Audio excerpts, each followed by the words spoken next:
The war in Vietnam spanned the course of 20 years. At its peak, in 1968, the United States was averaging 46 soldier deaths per day. At home, conversations about the war tore the country apart. Many Americans detested the war and did their part in speaking out, none more so than students on college campuses. Today, we'll tell the story of Kent State, looking at the protests that occurred in the spring of 1970, how the government reacted, and the bloodshed that brought it all to an end.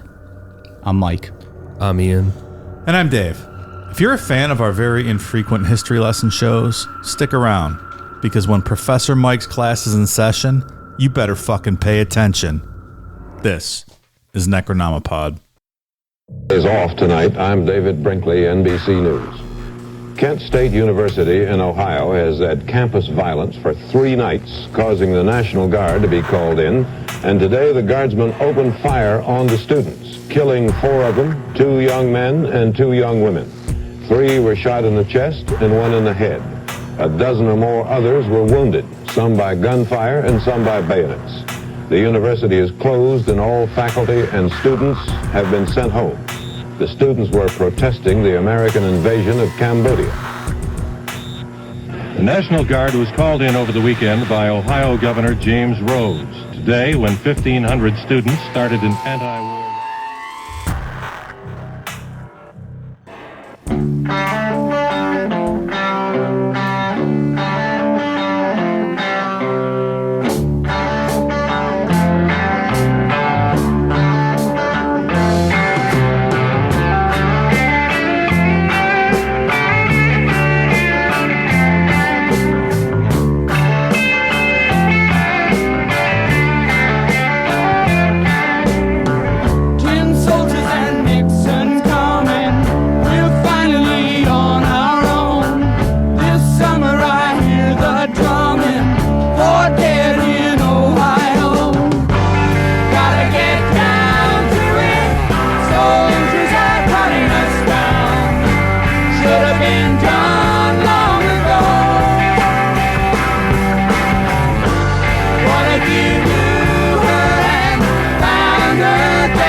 So shortly after the incident that we're going to be discussing tonight, David Crosby from Crosby, Stills, Nash & Young handed his bandmate Neil Young a copy of the recent Life magazine that contained pics from this tragedy we're going to talk about. So Neil took off for a few hours, wrote the song Ohio that we just heard a part of there, and brought it back to everyone in Crosby, Stills, Nash & Young. They immediately recorded it in a couple takes, rushed it out as a single within 3 weeks of the event. It was everywhere and became sort of a anthem of the anti-war movement. You'll notice I'm starting the show here tonight because our beloved Mike Nomipod is in the driver's seat tonight narrating this episode. You got promoted to like quarterback of the show. Like you get to run things. How about here. that? Yeah. It's pretty fun over here. I just do whatever I want. Right. You can interrupt the story as many times as you want to talk about whatever. Rate your favorite cheeseburgers. Is that what you do over here? Well, sometimes that's what a Wendy's triple, Burger King. Just whenever it's you just wide open, whatever is on my mind, right? Exactly. Ask Ian. He just tries to get through a paragraph, and the poor guy can't even do it. I'm just like, yeah, the Taco Bell switched their mild sauce recently, I think. Well, if I have carte blanche here, Ian, did you watch that movie, The Sadness, yet? The Taiwanese pseudo-zombie horror movie. I have not. It is fucking amazing. One of the best horror movies I've seen in a long time. That's the one that you said had all the good kills in it? Oh, my God. It's fantastic. So the Taiwanese got it right. They did. Excellent. I was going to watch it, but then I ended up watching that new documentary on Netflix instead. What's that? About the fertilization doctor that just started impregnating massive amounts of women with his own. He's like sperm. Genghis Khan. Like the whole world can trace their lineage back to this one guy. It's super fucked up. Is that here in the States? Yeah, it was in Indiana. Good old Indiana. Yeah, like the Indianapolis area. Interesting. I recommend it. It's a good one. All right. I recommend The Sadness. Excellent movie available on Shudder. I can't remember the name of the documentary. It's called like very helpful. Our Father or something like that. It's really fucked up. If only there was like something you can go to online to like search up the name of something. Maybe you should invent it. Find it, yeah. Ask Jeeves, perhaps. Look here, Jeeves. What's this documentary I've been hearing so much about on the Netflix? Question mark. Wasn't Jeeves like wearing a tuxedo and stuff on the front page? Yeah. He's all fancy. I remember in grade school when we were first learning how to use computers, that's what we were taught to use was Ask Jeeves. Really? Yeah. It's interesting. Like, I don't know. I don't remember. Early, mid 90s, maybe 94, 95, 96-ish. I don't know why Ask Jeeves. Maybe that was the big one at the time. I don't know. He could have won out. Who knows? Though, would have been a different world right now. Ask Jeeves would have ruled the world. Nobody would ever have to listen to our show because they could just ask Jeeves and then get all the information, right? Ask Jeeves, what was this whole Kent State shooting all about? Yeah. And fucking I'm out of business. All right, Mike. Take it away. Let's hear about this interesting piece of history that local to us. About what, 45 minutes from here? It is. Ish. I went out there today, 48 minutes. Look at you doing another journalism. I did a journal. God damn, pal. I did a last minute research. Just went out there today to take a look at the campus and some of the memorials, and they have a little museum out there. Learned a few things actually that I sprinkled into my notes over here that we'll talk about today. Nice. I learned something in the news today too that maybe was going on out there, and I know you might be implicated in. I get home and I turn on the news, and Channel 3 is out there, the local news station, talking about how they've been finding swastikas written on different buildings and such at Kent State. Now they're going to go back and review surveillance footage, and there's my dopey ass just walking around the campus. Just wandering completely around. out of place. That's right. School's out, so Yeah. it was a ghost town. It was just fucking me. Noted neo-Nazi Mike Namapod caught spray painting swastikas all over campus. Right. Yeah, you're not supposed to be there. Just Yeah.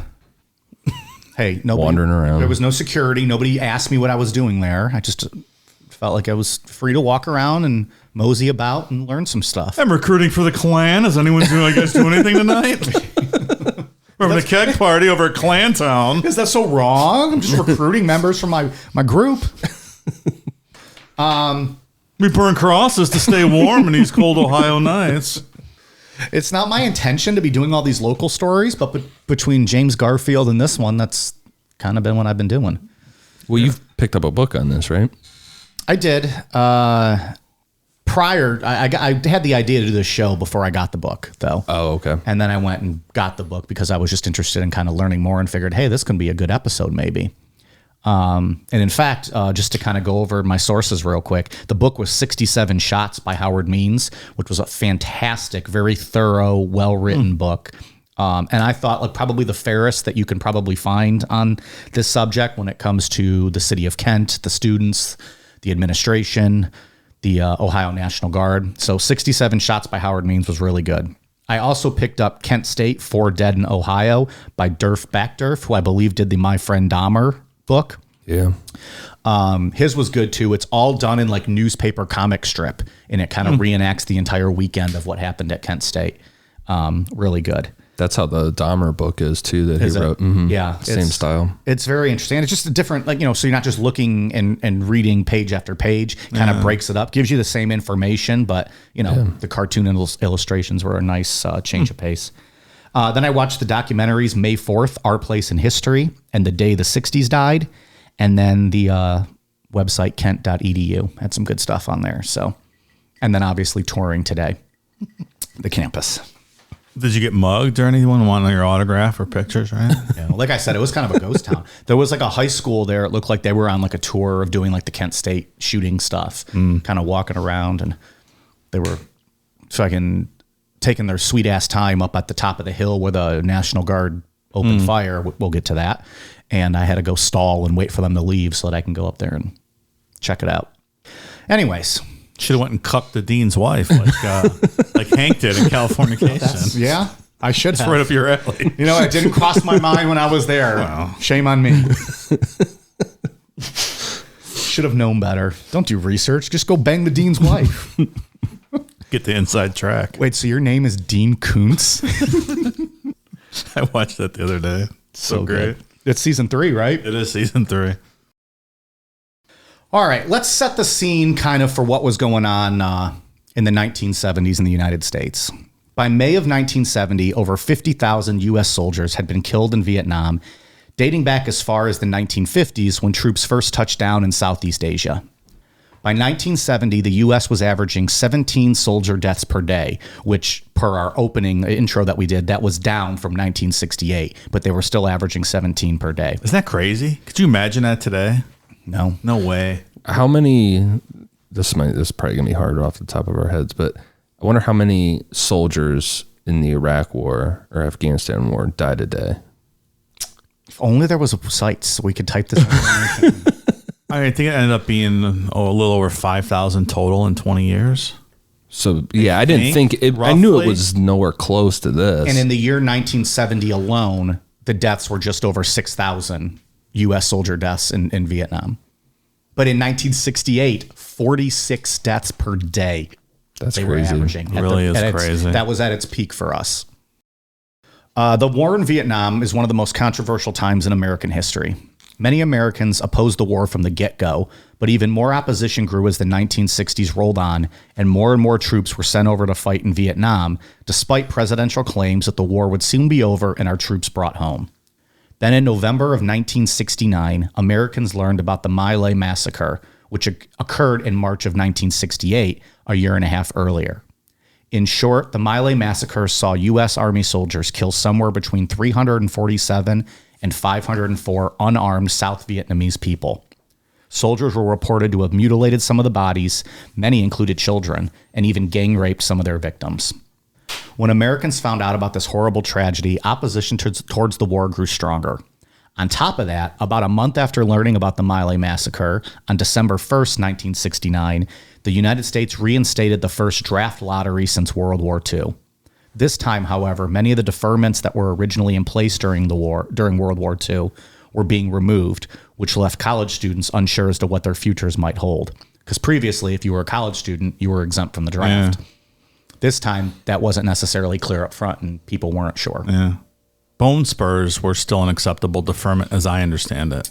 I've heard that. Yeah. I think flat-footedness as well. Yeah. Flat feet. I have flat feet. You might have been, would have been deferred. Well, you were deferred, right? You were 22 years old then? That's hilarious. And incidentally, and we'll get into this in a bit, but because of this, a lot of younger Americans who were either in college or just not and just working joined the National Guard to avoid being shipped over to Vietnam. They thought if they can just serve here, it might keep them a little bit safe. Yeah, smart. I mean, and I know it's a whole nother story, but looking back at things now, it seems like the Gulf of Tonkin thing that actually started all of this in the 60s was faked and never really happened. Just another interesting part of the Vietnam story. Maybe coming from Professor Dave in the future. Man, you never Gulf know. of Tonkin. Given the increased unpopularity of the war, college campuses began to see a rise in protests and rallies where university students and even unenrolled young Americans would speak out and call for an end to the bloodshed in Vietnam. This was no different at Kent State University. The Students for a Democratic Society, or SDS, is the largest student protest organization in American history. At its peak, SDS had over 100,000 members. It was founded in 1959, and the SDS rose to prominence during the civil rights movement of the 1960s. But as opposition to the war grew, Vietnam became the SDS's main focus. While it was the objective of the SDS at the time to speak out and bring an end to the Vietnam War, many of the tactics used by the SDS and its allies were a bit extreme. Now, SDS was different than the STD org of which you were a part of at college, right? That's a separate... Correct. Okay. And our mission in the STD org was that our slogan was, "It's not our fault." No, we didn't give that to you. You might have given that to us. And we accepted men and women. Understood. Yeah. Thanks for clarifying. So I'm going to get into some of the things now that kind of relate directly to Kent that kind of build us to the weekend of May in 1970 we're going to talk about. First, on April 1st, 1969, the Kent State chapter of the SDS attempted to enter an administration building with a list of demands, one of which being the abolition of the school's ROTC program. While the SDS was serious about their demands, it's also believed that they kind of were just looking to provoke a confrontation with authorities. When they arrived at the building, they were met by police, and yes, a conflict did occur. Several police officers reported to have been hit and attacked by the students, so the university revoked the charter of Kent's SDS. A few weeks later, at a disciplinary hearing for 2 of the students who were members of the SDS, a massive brawl broke out outside the building between SDS supporters and counter demonstrators. When all was said and done, the Ohio State Patrol arrested 58 people. Later that fall, a Portage County jury found 4 SDS leaders guilty of assault and battery, and each were sentenced to 6 months in county jail. On April 10th, 1970, this is less than a month before the shootings, Jerry Rubin, leader of the Youth International Party, also known as Yippies, and one of the infamous Chicago 7, spoke at Kent State. During his speech, Rubin was reported to have said, quote, "The first part of the Yippie program is to kill your parents. They are the first oppressors." But much of what Rubin said in his speeches was considered to be street theater, things that he said to elicit a strong media response and gain widespread attention, not necessarily anything he meant to be taken literally. Rubin's comments quickly grabbed the attention of the local Kent community and authorities, who now began to see Kent State students as radicals and a threat to their peaceful community. So maybe kill your parents was meant metaphorically, not literally slit your parents' throats. And that was kind of the point of Jerry Rubin, and I think the Yippies in general was kind of like that street theater, say the extreme thing to get people's attention, maybe to ruffle some feathers. But they weren't actually going out slitting their parents' throats. Right. I think when we're going to get to like some of these rumors that get spread, saying something like that, even if it's street theater, is going to whip people up big time. Yeah. Between that and then hearing about some of these groups, or the group we're going to talk about in a moment, I think for sure, because the far radical groups were doing some of this stuff and, terrorizing communities. And you got to remember, we're in Podunk, Ohio. These people aren't, This is also true. It's a small working class blue collar town. right. And they enjoyed their peace and quiet. Many of them knew or had a relative fighting in Vietnam and saw the students as a disgrace and anti-American for being so outspoken against the war. So just the fact that they were even protesting the war, even non-violently, they saw that as the worst kind of American. Like, how dare you? That's 100% accurate. I've heard it said in my lifetime. I remember being in high school and a teacher, a conservative teacher at the time, said that he felt it was anti-American to protest a war while soldiers were over there fighting. And Sure. it's kind of that same sentiment that they had at this time. I would say that I don't know that there's anything more American than protesting an unjust war that's getting Americans uselessly killed overseas, serving no purpose. I agree with, protests and speaking out is part of freedom of speech and what makes this country great. You don't need a First Amendment to protect popular speech. It's Correct. Quite the opposite. Now, that being said, if you're one of these people and you hear Jerry Rubin saying this ridiculous stuff and you're reading in the newspaper what these radical groups are doing, again, we'll get to that in a minute. I understand where their mindset is, but there's not really any evidence presented that this is what's going on Kent campus. Right. We had the same thing happen here in our town. There were protests going on. Was that last year? Some protest that it just started circulating through Facebook that people were coming here to protest and do stuff here. And everybody was all whipped up on the Medina Facebook group. Oh, it was when the Black Lives Matter protests got out of hand a little bit downtown. People were boarding up their windows in town here. It was It's like nobody... quite ridiculous. And it ended up being like a very peaceful protest. And, the community of Kent also heard what leaders of the SDS and people like Jerry Rubin were saying and became fearful that their town was becoming unsafe and that they were going to be targeted by these angry mobs of students. Then, on April 30th, 1970, President Richard Nixon, who had pledged during his presidential campaign in 1968 to end the war in Vietnam, announced during a live national broadcast that he would be sending troops into Cambodia. This enraged students and anti-war protesters all over the country. Instead of de-escalating the war and bringing troops home, Nixon was now taking the war to another country and increasing the number of troops that would be shipped over to Southeast Asia. And he'd already been bombing them secretly for a year before he announced that. Now it was just official, and now he's going to up the game and be sending more troops. And they were also running a secret war in Laos next door, too. So there was a lot of stuff going on over there. And there's actually if you look at the 1968 presidential election, Nixon was getting involved behind the scenes and illegally with peace talks to try to put them off so that it would hurt Lyndon Johnson and the Democrats and try to tell people, hey, when I win, we'll do the peace talks then. Yep. Oh, the Vietnamese and the North and South and, wanted to push off peace talks because that would look favorable upon his opponents who were running for president. And came close to treason, in my opinion. yeah, it's very interesting. That whole 1968 election is fascinating. So this gets us to Friday, May 1st, 1970. The day after Nixon's Cambodia announcement, at around noon, roughly 500 Kent State students and faculty gathered on the Commons, which is a large grassy area in the middle of campus. During the rally, a group known as WHOR, World Historians Opposed to Racism and Exploitation, buried a copy of the Constitution to symbolize Nixon's murder of constitutional principles by invading Cambodia without a declaration of war or consultation with Congress. A sign was also put up on a nearby tree that read, quote, "Why is the ROTC building still standing?" And another rally was planned for Monday, May 4th at noon. As mentioned earlier, Kent did have an ROTC program on campus, and that included an ROTC building located right off the Commons. Did you go over what ROTC means? I did not. Reserves Officers Training Corps? Yep. Kind of you can go to school and train to be an officer in the military simultaneously. Mm-hmm. They offer scholarships and such for it.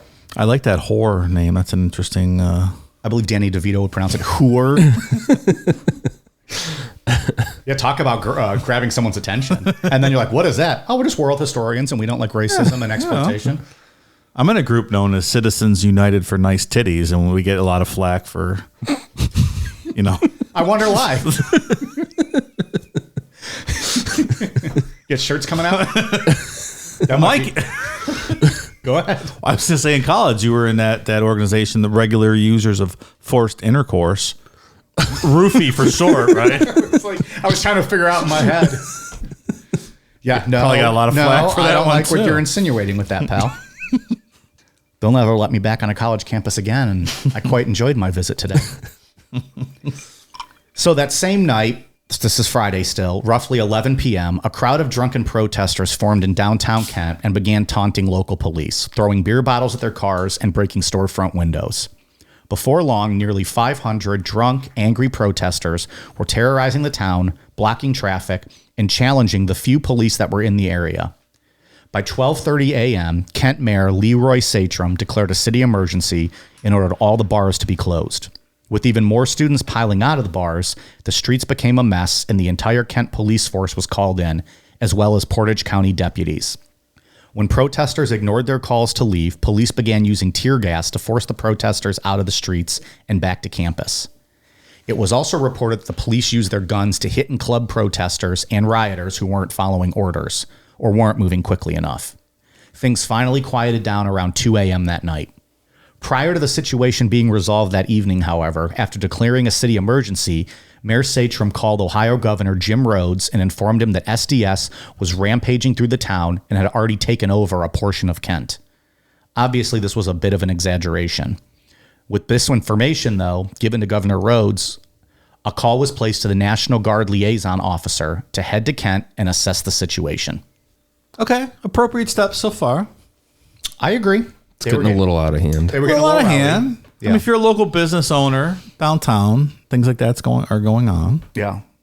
And I think you would agree with this course of direction. Obviously, the business owners were pissed, and I didn't have this in the notes, but it was reported that like the rest of the weekend, those business owners were on top of their buildings with guns, waiting for the students to do something else, and they were going to open Sure, fire. they were. So that was something else that the authorities and the mayor had to keep in mind. And I think the biggest thing we're going to see here is, perhaps this situation, Mayor Satrum, even Jim Rhodes, the governor, they handled the city issue fine with that. But when it came to campus, there was really no oversight, no plan, no chain of command. No logistics at all. Nothing.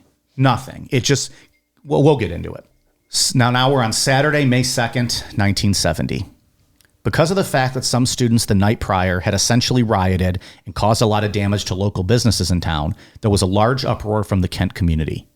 It should be mentioned, though, that several Kent State students returned to town the next morning to help clean up after the damage had been done the night before. However, now rumors started circulating that the Kent students had been infiltrated by outside radicals, and we'll get into the radicals in a minute, and that these radicals planned to continue to terrorize the entire city. And rumors ran wild here. There was talk that the students were going to lace the city's water with LSD, that they were stocking up on piles and piles of guns and ammunition, and they were building underground tunnels to blow up businesses. And some business owners stated people who they believed were students threatened that if they didn't display anti-war signs in their storefronts, they would damage and burn their buildings. There was also a report from Kent Police Chief Roy Thompson that his reliable source told him the student protesters would next be targeting the local Army recruiting station, the post office, and the ROTC building on campus. To be clear, other than the ROTC building, because like we said, they put that sign up before on campus about why it's still standing, the rest of the rumors were all just hearsay, and there was no evidence provided to support any of these rumors being reported. Quote unquote reliable source. Right. AKA Otis the drunk. Sitting in the drunk tank. We bring Otis up a lot. Andy Griffith was a good show. It was a good show. I can see the sheriff talking to the town drunk. That's his informant. Yeah. I was at the protest last night. They said they're going to burn you all to the ground. Where's my cell and my cot? Bunch of bad people are coming. Well, speaking of bad people, and regarding the outside radicals we mentioned, one of the authorities' biggest fears was a group called the Weathermen, or the Weather Underground. And they could probably be their own show one day. Essentially, they were the radical wing of the SDS. The Weathermen were domestic terrorists. They declared war on the federal government and set about on a bombing campaign against the police, government buildings, and corporate interest groups. In 1970 alone, they bombed more than 20 buildings. They bombed the Capitol building and the Pentagon. Like, they weren't fucking around. They were legitimate terrorists. Yeah. And so now this is what's in the mind of Kent authorities. Again, based on nothing, but just kind of having this fear that this is now what they're dealing with. And like you said before, small town area, people get whipped up. Absolutely. Quick. Very quickly. Small things get blown way out of proportion. So now when you're talking about a terrorist organization infiltrating people, then that's it. And not to say, I mean, those riots on Friday night outside the bars were pretty intense. Yeah. It wasn't a small thing, but it also, they weren't running around with guns. They were just drunk throwing beer bottles. You close the bars like the mayor did. Okay, now you got to get them off the streets. That's a regular Friday night in Kent. I don't know what we're talking about here. Obviously, these bombings from the Weathermen received a lot of mainstream news coverage, and that's exactly what they wanted. One of the top leaders at this time was Terry Robbins, who had previously founded the Kent chapter of the SDS and had just been released from jail in February of 1970. Kent officials were convinced and very afraid that Robbins and the Weathermen were behind the protests and riots at Kent. It should be noted again that there was never any actual evidence to support that the Weathermen were involved with any of the events we're going to discuss this weekend at Kent State. And interesting side note, what officials didn't know is that Robbins was actually killed in March of 1970 during a Weatherman bombing that had gone wrong. So he died 2 months prior to any of this even happening. They just didn't know that yet. Yeah, I actually was reading he and two other members of the Weather Underground were killed in a townhouse in Greenwich Village in Manhattan, building bombs. They blew it up. It blew up. And blew the building up, and they were in it. Yeah, crazy. Yeah. And I think that the Weathermen just kind of kayfabed that for a while. And I think we have some actual audio of that situation. Oh, really? Bag up, Terry. Put it in reverse, Terry. Put it in reverse. Oh, Lord, Jesus. Oh, Lord. Oh, Jesus. What you doing, Terry? Terry, what you doing?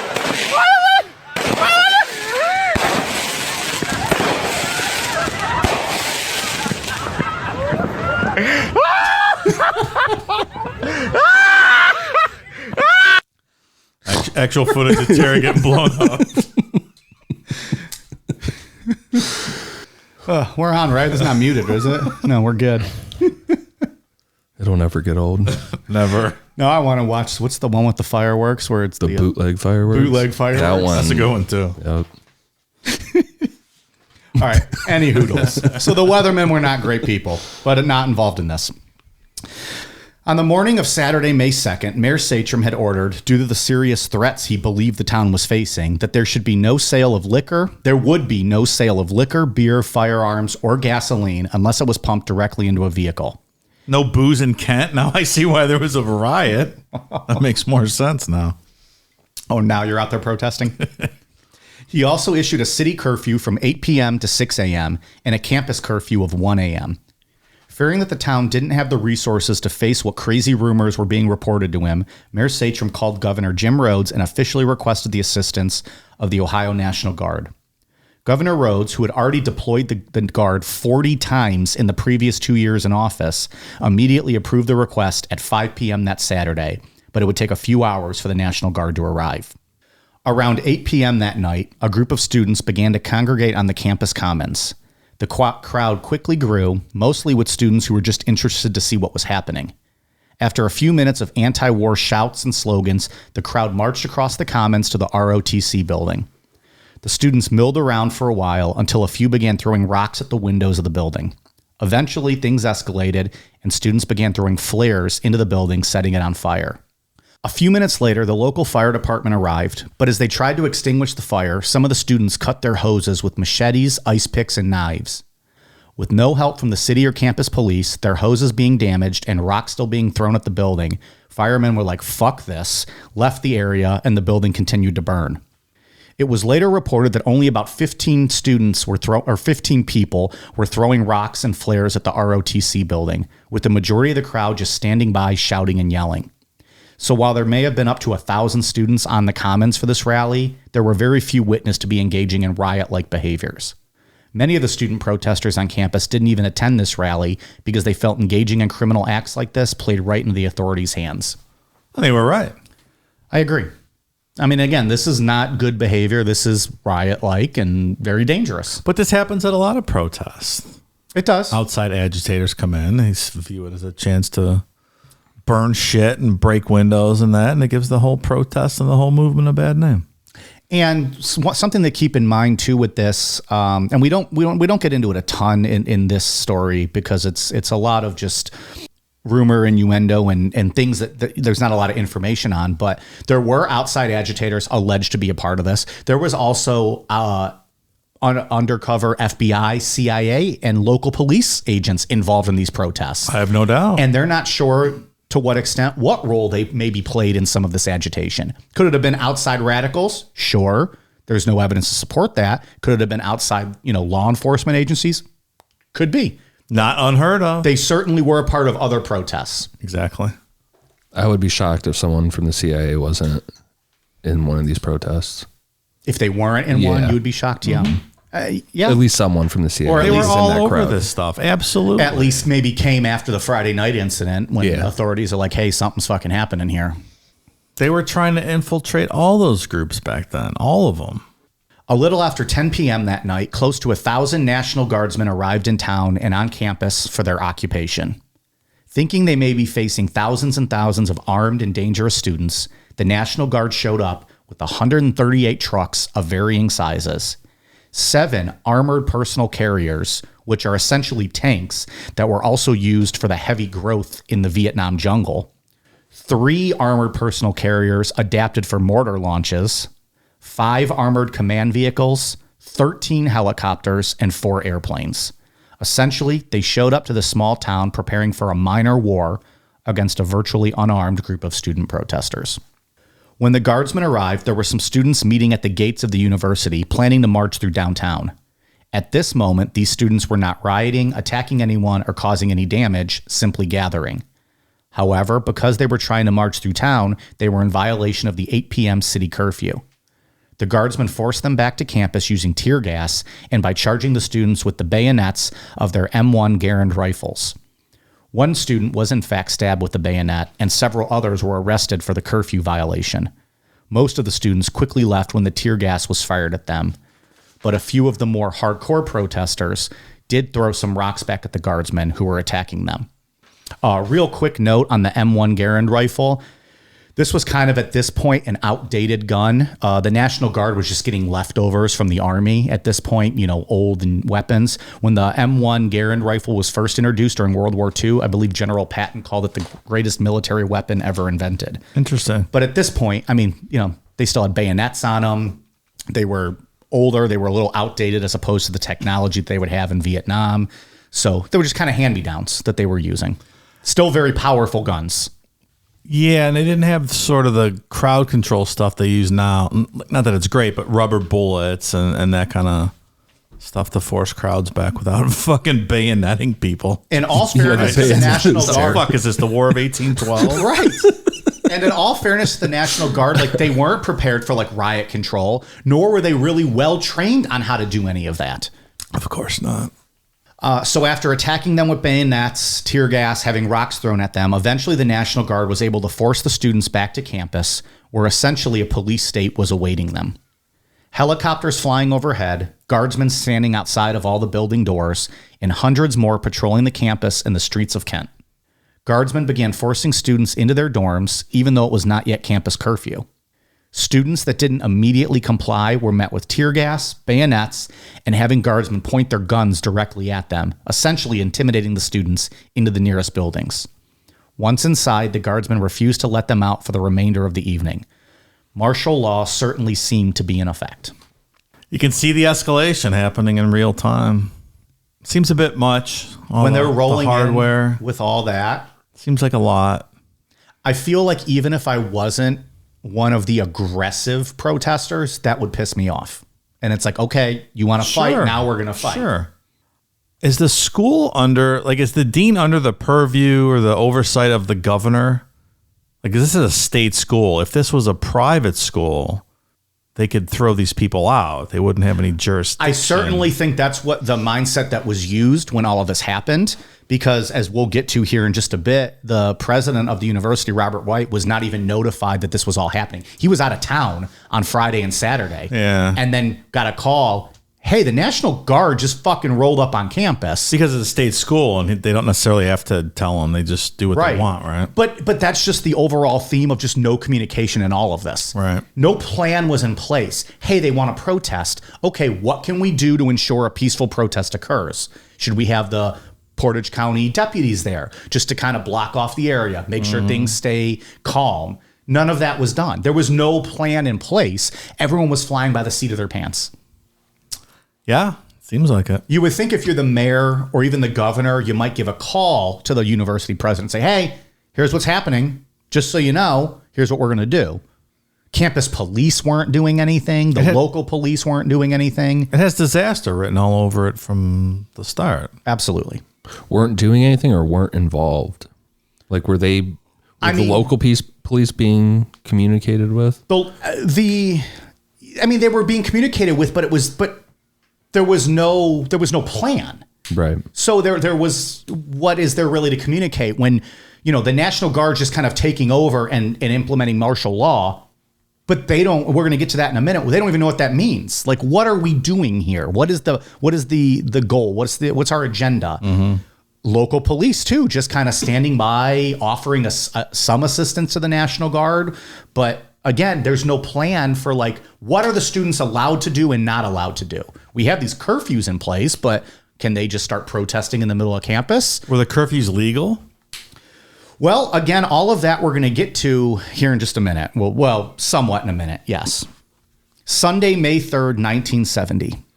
Sunday was, for the most part, a relatively calm day. Because everyone was at church? Obviously. There was obviously tension between the students and the guardsmen, but it wasn't until Governor Rhodes arrived in Kent that business picked up, so to speak.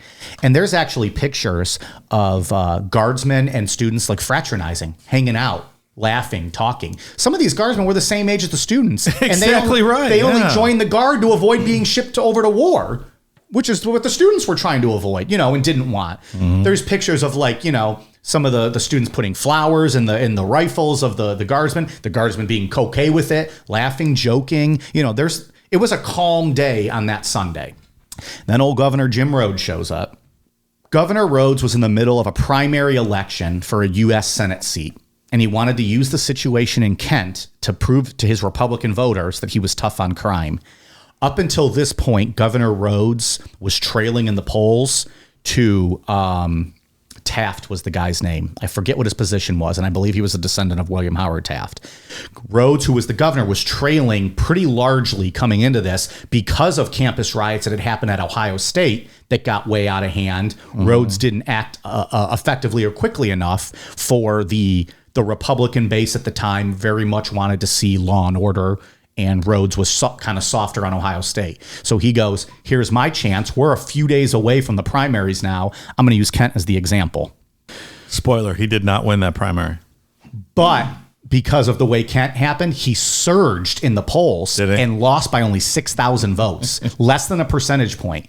He did end up surging because of Kent. He lost the primary, though, right? He lost the primary to Taft, yeah. But he surged immensely because of his actions here at Kent. That doesn't surprise me one bit. Right, which, we'll get to here at the end. But he did surge, and he lost by less than a percentage point, and I believe it was just over 6,000 votes he lost by. Upon arriving in Kent, Governor Rhodes went to the local Kent fire station, obviously playing on the fact that they were kind of attacked the night before and couldn't put out the ROTC building. And he gave a speech from the Kent fire station where he said, quote, "We've seen here at the city of Kent especially, probably the most vicious form of campus-oriented violence yet perpetrated by dissident groups. They make definite plans of burning, destroying, and throwing rocks at police and the National Guard and the Highway Patrol. This is when we're going to use every part of the law enforcement agency of Ohio to drive them out of Kent. We are going to eradicate the problem. We're not going to treat the symptoms. And these people just move from one campus to another and terrorize the community. They're worse than the brown shirts and the communist element, and also the night riders and the vigilantes. They are the worst type of people that we harbor in America. Now I want to say this. They are not going to take over the campus. I think that we're up against the strongest, well-trained, militant, revolutionary group that has ever assembled in America." It's a little aggressive. We are going to eradicate the problem. It's not great language. No, they're just college kids. And we're talking about they're worse than the brown shirts, really? Yeah. In Nazi Germany, they're worse than that. Is that right, Governor Rhodes? Fucking clown. And like we were saying, things had been calm on Sunday up until this. And then this is on the news. And students are like, motherfucker. Yeah, I'm sure. They're the worst kind of people we harbor in America. That's it. Student protesters are the worst kind of people. That's it, right. But this was the mindset of the... I mean, I guess you can call them pro-war. I don't want to say that because, I don't think anyone is pro-war, but the people who supported us being in Vietnam, they looked at these people as absolute scum. How dare you say we shouldn't be over there fighting those commies? If you look back now, do you think those people... I mean, most of them aren't around anymore, but do you think I was going to say, pal, I don't know if they made it to 1980. Do you think they still harbor those same thoughts? Like when you look back at that, do you think, yeah, that was a great idea? Getting 58,000 people killed over there. I bet the majority of them do. Do you think so? I think so. I think there's a lot of people that refuse to admit when they're wrong about something like that. That's for sure. And they'll just go down with the ship. I don't even know if it's, and I'm sure that's part of it too. I'm sure there's maybe some percentage of people that kind of, as these years went on, were like, man, that really was bad. We shouldn't have done that. I was wrong. A percentage that was like, oh, I was wrong, but I'll never admit that. And then probably a large percentage was just like, no, we should have been over there. We were fighting the good fight. We should maybe, and then maybe those people are like, we should have pulled out quicker or sooner, but we were over there. But that whole communism scare was just crazy, right? We just did crazy things. They were looked at and were as the absolute worst. Well, other than the protesters, they were the absolute worst. The communism scare even went into like fucking UFO groups. Yeah. We talked about Albert Bender. They infiltrated his shit. Yeah. Like you couldn't convince, 10% of this country today that it made sense to put U.S. troops in Ukraine to fight Russia. Yet all those people were in favor of intervening in a civil war in a small country in Southeast Asia. It just, I don't know. It's hard to wrap your head around today. It's the Truman Doctrine, right? They had to live up to that. Yeah. They had to go stop the spread at all costs. At all costs. And I get that it's probably hard to look back and if you lost a family member or if you were over there and you lost friends, kind of being able to look back with perspective and saying this, how silly this might have been, and with someone that gave their life over there. I get that, but just taking a broader view. I try putting myself in the place of maybe like a parent that has someone fighting overseas. How would I feel about this group of kids protesting the war? Would I see them as privileged and entitled? And like, hey, my kid's over there risking his life. You're probably here coddled. And I'm just trying to wonder how I would. Yeah, and I understand that. I completely understand. Sure. It's hard to... And that's what a lot of this Kent community was feeling. I think that's right. On top of that, they're hearing, Police Chief Roy Thompson say, they're going to attack all these buildings and the Army recruiting station where your kid might be, and the post office, and the weathermen are coming in and they're going to bomb all of our houses and buildings. I would be terrified if I was a resident. I think you're right. It's hard to take an objective view in a situation like that. Right. Yeah, there needed to be someone to cool this down a bit. It should have been Governor Rhodes. And then that's just the point. There was no one, and that, I'm glad you said that. There was no one at any point, students, the mayor, Governor Rhodes, the national, no one stepped up and said, how do we end this? Let's resolve this and be peaceful. Or look 2 steps forward and go, yeah, this isn't going to end well. Let's do something about this. Well, Governor Rhodes going into business for himself here he's trying to win an election. Right. Yeah, this just fueled in my opinion, this fueled this to what we're going to get to. He was playing to the votes for sure, and was trailing and was in a Hail Mary situation. And 50 years later, we're exact same situation constantly. And you're right. Yeah, nothing's that's really all changed. they give a fuck about is getting reelected. And so I hope we're making a point as to how the community felt. Again, my purpose when putting these notes together was to be as fair as possible. Now, in the end, facts are facts, and rumor and innuendo is rumor and innuendo. So make of it what you will, and obviously we all have our thoughts on it. But I tried to be as fair as possible going through this, which is why I wanted to talk about the days leading up to the shooting, because the students, in some students, were being aggressive, were being rioters, were throwing rocks at innocent firemen and using machetes without to a cut their doubt. hoses. You have to have context here. We want to tell the whole story here. Yeah, that We're not fire- trying to be completely, just biased towards the students. That firefighter shit that's bad. It's not good. No. Again, it was a very small group of students, but it did happen.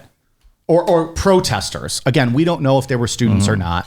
They very well might have been.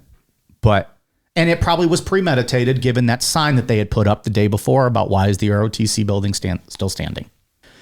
So given that quote that Ian read from Governor Rhodes, it's pretty strong and cryptic words. And frankly, it was a lot of BS.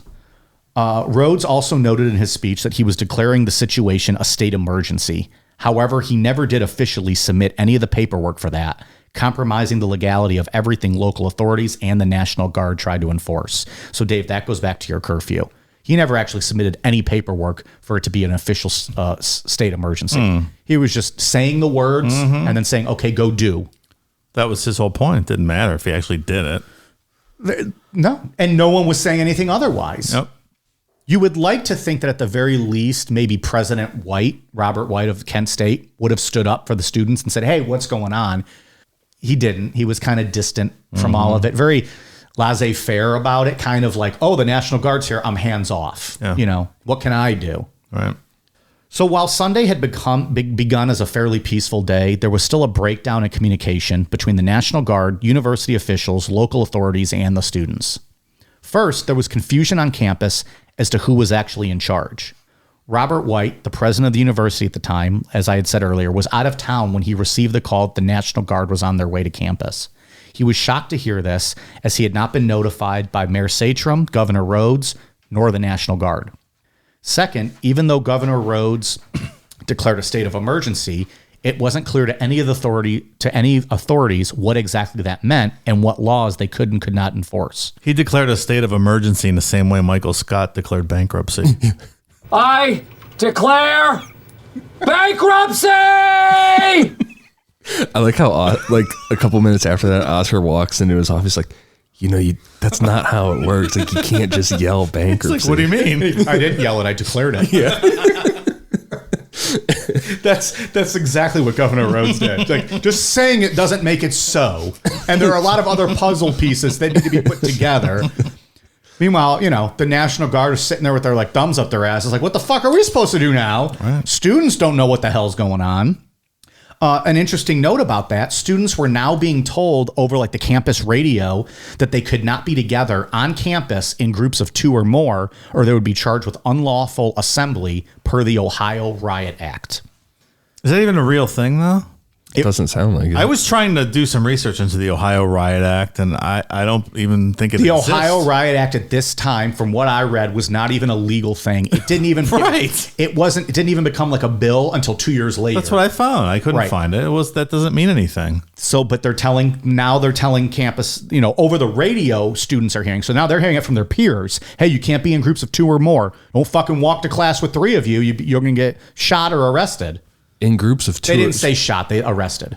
In groups of 2 or more, so... It should be groups of more than 2. Okay. Sorry, I apologize. So I was going to say, like, you can't fucking walk with your boyfriend or your girlfriend 2 people to class. can walk. If 3 people are together, it's an unlawful assembly. Why are you supposed to have 3 ways? I mean, that's how you do in college, right? Well, I believe this meant outside on campus because they weren't stopping, like, classes from happening. Okay. So you can have your 3 ways.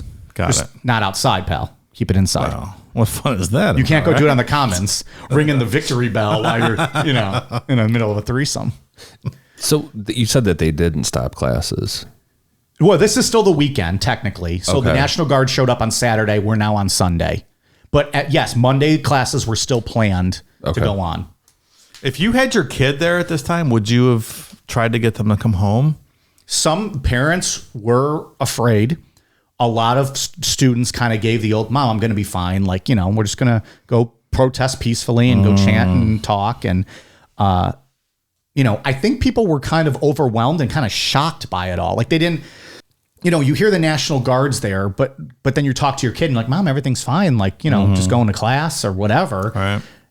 And I don't think people actually thought that anything was going to happen. Like these are just students on campus.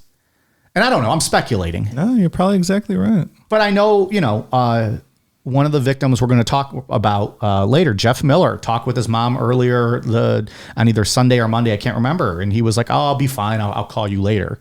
And he never called. By 8:45 p.m. Sunday evening, a large group of students met at the Commons. Due to the size of the crowd, local authorities recommended the National Guard that the 1 a.m. campus curfew be abandoned and an immediate curfew be imposed. And so, Ian, this is like the police. So you had asked what their involvement was. When they saw this group kind of forming up, they're the ones that told the National Guard, hey, let's bump up that curfew.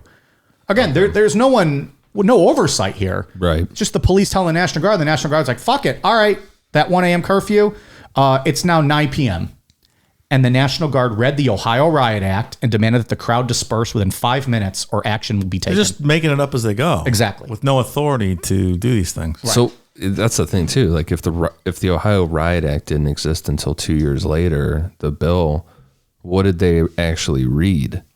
I'm not sure what they were reading. You're right. Or what they were actually saying, but they were citing the Ohio Riot Act. And I'm not even sure we'll ever find out what they were actually saying, but they were stating, hey, per this law, you now have to disperse because it's a state of emergency and you can't be meeting. And this is too big of a crowd. And so now the curfew, which was on campus 1 a.m., it's now 9 p.m. Fuck out of here. The crowds obviously didn't disperse and guardsmen began shooting tear gas and again using their bayonets to charge the students.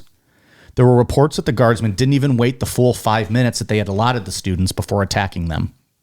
Instead of returning to their dorms, some of the students split off into 2 groups. One group headed to Kent State President Robert White's house, and another group held a sit-in at Prentice Gate at the front of the university.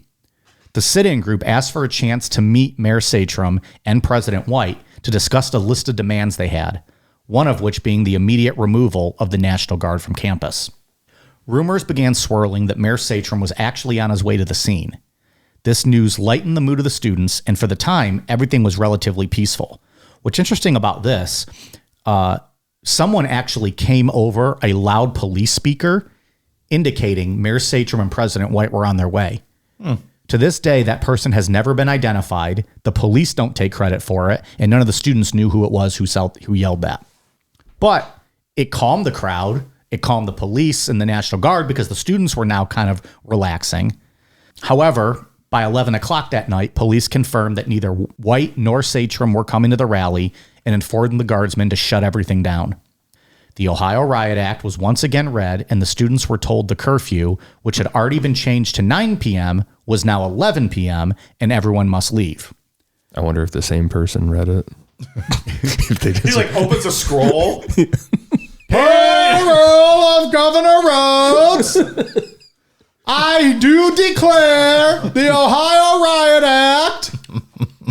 Something like that. Dave might have had something better. Sorry. I was going to say, hear ye, hear ye. Hear ye, hear ye. I don't know, man. There's a lot of tomfoolery going on here. A little bit. And it was as soon as the governor showed up with that aggressive ass quote. That definitely turned the page for Sunday. Things were calm. People, the guardsmen and students were getting along fairly well. I mean, as well as they could for having fucking National Guard outside of every building, helicopters and all the such. After changing the curfew to 11 and telling everyone to go the fuck home, the guardsmen didn't wait long until they began aggressively charging students with their bayonets, stabbing at least 2 of them, shooting tear gas at them, and forcing them off the streets. Students were running to their homes and dorms while helicopters overhead patrolled the campus and shot down tear gas at anyone they saw outside. The students said the whole situation felt like a war zone. Eventually, the guardsmen managed to clear the streets and the campus and force the students inside. For the time being, everything was quiet, but the stage was now set for the May 4th rally, scheduled for noon the next day on the campus commons. Monday, May 4th, 1970. Students woke up Monday morning with reminders all over campus that the noon rally was to be held on the Commons later that day. Some school officials tried to stop the event by handing out thousands of leaflets indicating that the rally was canceled. A portion of these professors and administrators didn't agree with the protests and wanted to see the students stopped. Others feared more clashes with the National Guard and wanted to keep everyone safe. Do you think that it was safety-based or philosophical against the protest? I think both. Kind of a mix. I think it was a mix of both. Just kind of working together to try to put an end to it. Maybe some of these professors were just sane and like, hey, somebody needs to step up and be a voice of reason here. Yeah. Like, we need to stop this. And we'll get into one guy here after the shootings in a bit that kind of saved the day. But yeah, I think it was a mix of both. I think some of the professors were just, look at these, piece of shit anti-war protesters. Like, how dare they? Let's pass these out. Efforts were made nonetheless on both sides. Either way, they were all for naught. By 11 a.m., several hundred students already began to gather. And by noon, it's estimated that a few thousand students were present at the rally, but only about 200 to 300 were actively participating. A large majority of the students were simply there to observe. And still, the vast majority of campus didn't participate in the rally at all. They simply went about their day, going to and from classes. So, and like we said earlier, I went to Kent State today just to kind of look around and see some of the memorials they have. And the commons are set up, just, like I said, a big grassy area. But on the far side, by the Victory Bell, kind of where the rally begins, there was just a big hill that goes up towards like Taylor Hall, the building there. Students would just kind of sit on like that hill, almost like arena style, to just kind of watch the rally down below. Not necessarily participating, just there. Overall, about 1,000 in general students. Okay. Earlier in the day, the National Guard, university officials, State Highway Patrol, and the mayor's office all met to discuss a plan for dealing with the students. However, none of them knew officially what was to be enforced regarding curfews and assembly due to the confusion and hastily ordered state of emergency by Governor Rhodes. Remember, he never even submitted the official paperwork for declaring the state of emergency. So this all begs the question, if the authorities on campus aren't sure what laws were now to be enforced, how could the students know or understand what was expected of them? And like the president of the United States is considered the commander-in-chief of the armed forces of the United States, the governor is considered the commander-in-chief of the National Guard, essentially. Yes. Until they're federalized right? Sure. Yeah. Yeah, Nixon could have federalized them if he wanted to. I don't think he was trying to have any part of that, but he's not doing a great job here. Especially with all the hardware, the military hardware that they brought onto campus, right? Right. The bayonets keep sticking out to me. That is very aggressive. And to be crazy aggressive. Like crazy aggressive. Yeah. Nobody was killed by any of the bayonets. I mean, they suffered just because I didn't say that. Like, you know, I don't believe anyone suffered any serious injuries, just more kind of little puncture wounds, but they still were bayoneted. But just stabbing college protesters with bayonets seems Right. Yeah. I get they burned a building down. I get that, But that wasn't at the building burning. yeah, I don't. This was That's for ignoring curfew. Like the penalty for ignoring curfew is not getting bayoneted. and that's what it was. It was Saturday and Sunday night when you were ignoring curfew. Maybe rocks being thrown. There was also reports that they were throwing bags of shit at them and piss. You know, that has never been proven or we don't know for sure, but that was what was alleged. Either way, you know, poop in a bag is not going to kill you. A bayonet could kill you. Kill me. You might need your ass beat for doing that, but you don't need bayoneted. You might throw hands with someone. Yeah. You throw a bag of feces on me, and you are going to be in a lot of trouble. Mister, Fair warning. I'll give you a knuckle sandwich. As soon as I get done violently throwing up the contents of my stomach, You got 20 minutes to get away while I'm throwing up. Then it's on. fuck you up. Back on the Commons at the rally, led by General Robert Canterbury, the National Guard was stationed outside the now destroyed ROTC building. There, the Guardsmen were gearing up with their M1 rifles, tear gas, and donning gas masks. Shortly before the rally began, at 11:50 a.m., Canterbury ordered the protesters to disperse, with the announcement being made by Kent State police officers riding in a military jeep across the Commons and using a bullhorn to be heard over the crowd. The students refused to disperse, and hardcore protesters began shouting and throwing rocks at the Guardsmen. General Canterbury ordered his men to lock and load their weapons and to begin firing tear gas into the crowd. The pissed off students, again, mostly the hardcore protesters, grabbed some of the canisters of gas and threw them back at the Guardsmen. So now, at 12:05 p.m., 116 Guardsmen split into 3 troops and began marching across the Commons, forcing the crowd backwards. As the troops pushed forward, still shooting the tear gas, students retreated up and over a hill and outside of the Commons area. Once over the hill, the students, in a scattered group, moved along the front of Taylor Hall, with some continuing toward a parking lot in front of Prentice Hall. Keep in mind, by this point, there were only a few hundred students left for the rally. A lot of the students had dispersed when the Guardsmen started firing the tear gas. But now, down by Taylor Hall and Prentice Hall and the parking lot, there were hundreds of more students not a part of the rally, sort of oblivious to what was going on, going about their day and walking to class. One of the 3 troops of Guardsmen pursued the students over the hill, but instead of following the students into the parking lot, they continued marching straight, heading towards an athletic practice field enclosed by a fence. This troop had essentially pinned themselves in and were easy targets for more rocks to be thrown at them. They remained in this area for about 10 minutes, unsure of how to get out without looking foolish and retracing their path.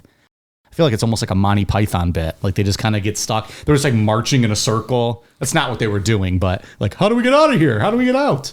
Or in Animal House when they take them down the alley, the marching band, they bunch up at the end of the building. And they only know to go forward. It should be noted here that at one point, a group of these trapped Guardsmen huddled up and appeared to be discussing something. And we say trapped. They could have gotten out, but they didn't want to look foolish by marching out, so they kind of stayed there for 10 minutes. Anyways, a group of these trapped Guardsmen huddled up and appeared to be discussing something. To this day, those men refuse to talk about what was actually discussed in that huddle. Yeah, we know who those people are. Those Guardsmen. I don't believe they've ever really been identified. There was a lot of protection going on of the guards and who they were with regards to the huddle. Right. They've never actually been identified, at least to the best of my knowledge. I did read somewhere that it was some of the more experienced Guardsmen that had huddled up, people who had kind of been through some battles before with rioters or aggressive behaviors. But that was the most I had read about it from what I could see. Some students who had retreated beyond the practice field fence where this troop was began throwing rocks at the Guardsmen. Keep in mind, over the course of the weekend, students had already been attacked multiple times with tear gas and some stabbed with bayonets, so the students were pissed. Because much of the rally had been broken up, the actual number of protesters and rock throwers at this point is not really well known, but estimates place it somewhere between 10 to 50 of them.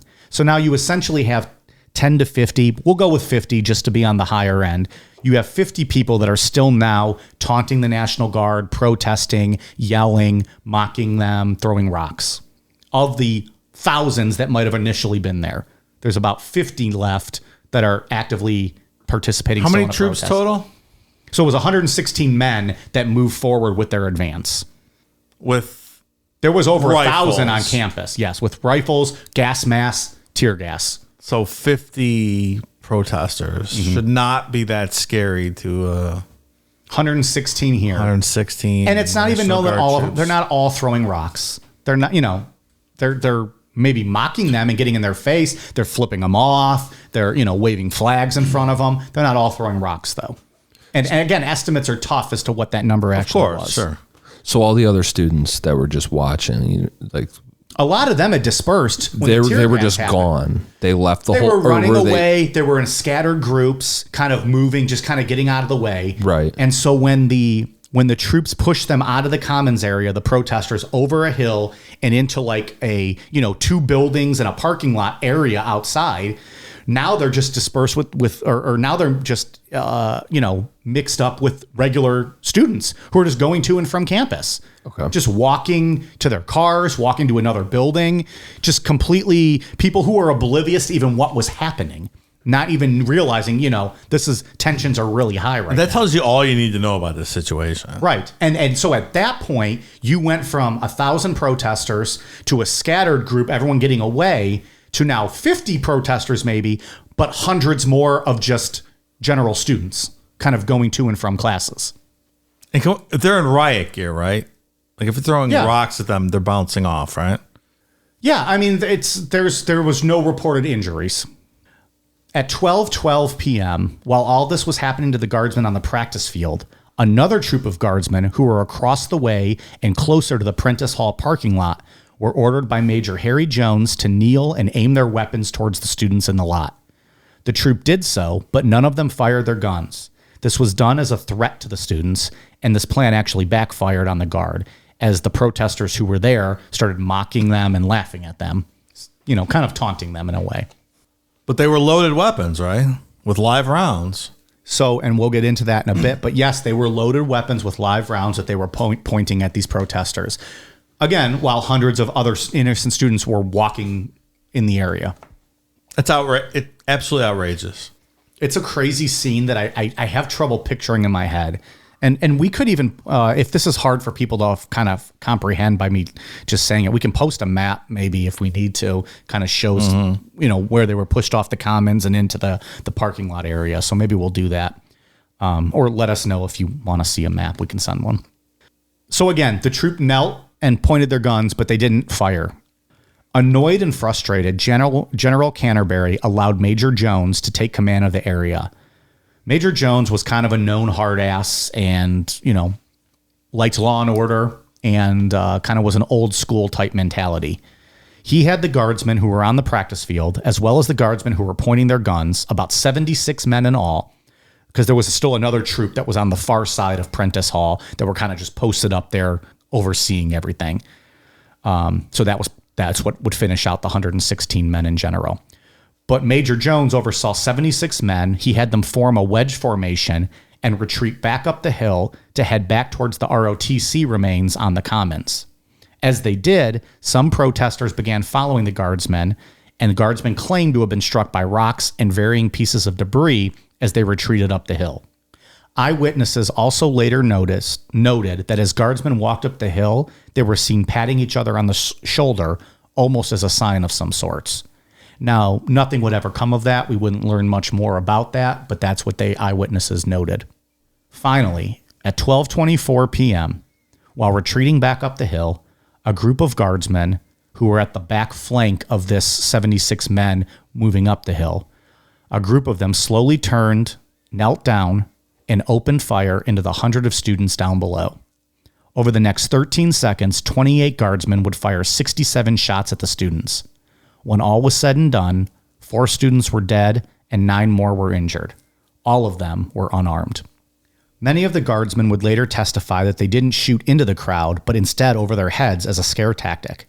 However, none of this could ever really be confirmed because all the National Guard documentation used to monitor the guns and ammunition of the guardsmen that day mysteriously disappeared. Oh, that's how strange. I love how that happens in these stories.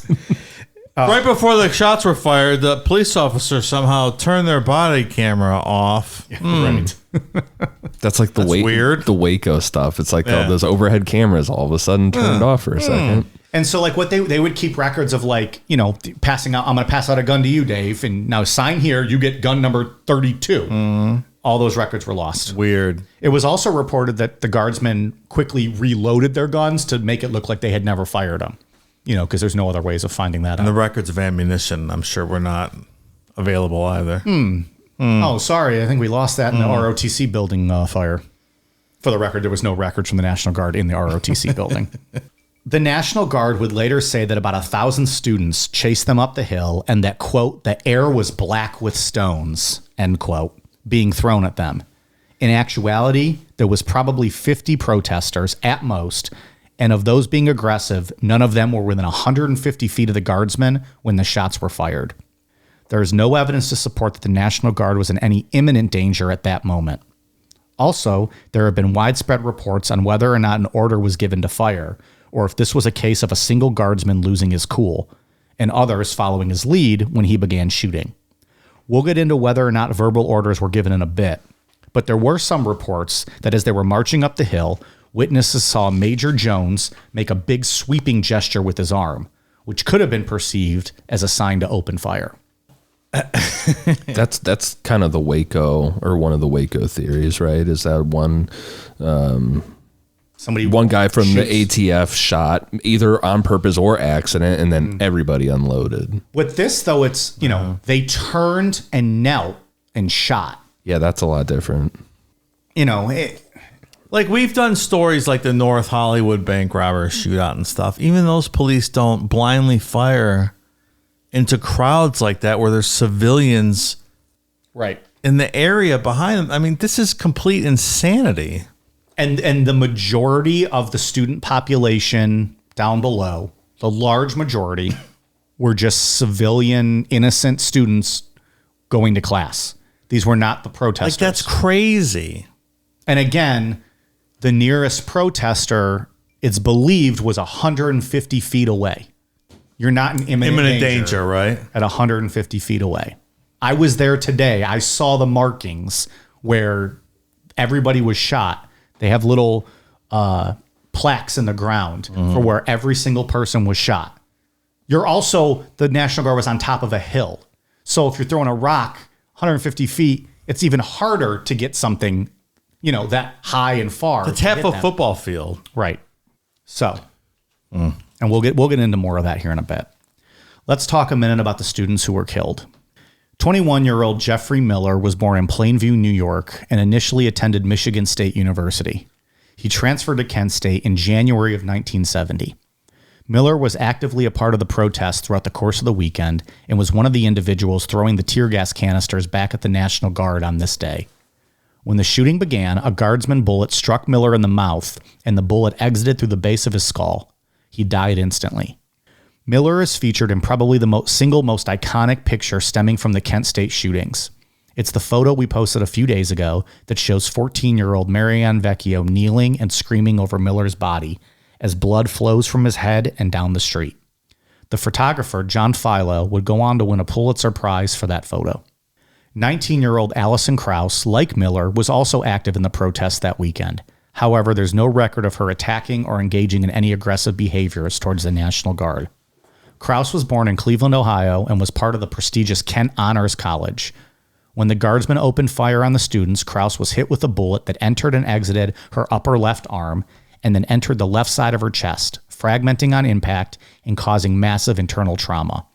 She was pronounced dead on arrival at nearby Robinson Memorial Hospital. 19-year-old William Schrader was not a part of any protests that weekend. In fact, he was actually a member of the ROTC. Schroeder was born in Cincinnati, Ohio, and started college at the Colorado School of Mines on an ROTC scholarship. before transferring to Kent State to study psychology. At the time of the shooting, Schroeder was just passing by in between his classes and stopped to see what was going on. Photos of the scene show him holding two books and a notebook. He was walking away from the scene when he was shot in the back. The bullet exited his body through his left chest, breaking several ribs, piercing his left lung, and destroying his thorax. Schroeder did not die immediately, but was pronounced dead shortly after arriving at Robinson Memorial Hospital. And 20-year-old Sandra Lee Scheuer, like Schroeder, was also not participating in any protests that weekend. She was born in Youngstown, Ohio, and was described by friends as a very traditional, kind woman. It's been said that of all the victims that day, Scheuer was the one with no political bone in her body. On this day, Scheuer wasn't attending the rally, nor was she stopping by to see what was happening like Bill Schroeder was. She was literally just walking to her class with her friend Ellis Burns when the shooting began. Upon realizing what was happening, Burns grabbed Scheuer and pulled her down to the ground. When the shooting stopped, Burns told Scheuer to get up, but she didn't respond. Scheuer had been shot in the neck with the bullet penetrating her jugular vein. She would bleed out before any medical attention arrived. 9 other students were injured that day, including Dean Kaler, who was shot in the back with the bullet fracturing his vertebrae, permanently paralyzing him from the chest down. Kaler today is featured prominently in many of the Kent State documentaries that you can find online and various streaming services. I stated a bit ago that the nearest protester was more than 150 feet away from the guardsmen when they opened fire. The nearest bystander hit during the shooting was 60 feet away from the guardsmen. The furthest student wounded was over 750 feet away. So, were the guards actually in imminent danger? No, not even close. No, and you said that Major Jones was a real by-the-book He was known to be guy. kind of a hard ass, a law and order, a take no shit kind of guy. I wonder, if that's true, that, if he gave the orders with that sweeping arm motion and, how you said they turned around and knelt. I wonder if he was just like, fuck this communist bullshit. They're un-American. I have no doubt about it. Yeah. Let's just fire some shots in there and get them to back off. Right. The issue with that is, again, they were unarmed. 2, there were so many innocent people around. Just people not a part of any protests, not causing any trouble. 3, this is the United States of America, and you're allowed to protest anytime you want. Also true. The penalty for throwing rocks is not the death penalty. The penalty for burning down an ROTC building is not the death penalty. Right. You can go fuck yourself. Those people walking to class were 2.5 football fields away. That is not how you use a rifle. You don't do that. Period. There's laws in Ohio against you can't hunt with rifles because it's so flat. The bullets carry too far. The same fucking logic goes here. Yeah, they said I believe I read the power from an N1 rifle can go straight through a decent sized tree trunk, just straight through it. You're on a fucking college campus with people walking around. Right.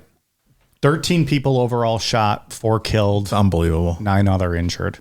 And like we said, Dean Kaler paralyzed from the chest down. I mean, you're from Ohio. You grew up hearing about this story, and unless you do extensive research, you don't know about the particulars like this. But come on, and that was my absolutely insane. That's why I wanted to do this show, because I always knew about the shooting. I had heard about it. I knew enough, but I wanted to dive into it. So I was like, well, if I'm going to do it, let's make a show out of it. And the feeling I got while reading the books and watching the documentaries, I hope I helped translate a little bit into the notes that I prepared for today's show. In my personal opinion, I felt like I still didn't feel like I got a good grasp of it in the notes. But it's crazy. And then you go to the campus and you're like, this is just a college campus. These are kids. These are students. And it's just open fired upon for speaking out against a war they didn't believe in. I'm not saying they were all completely innocent from any wrongdoing, but they didn't deserve to be shot.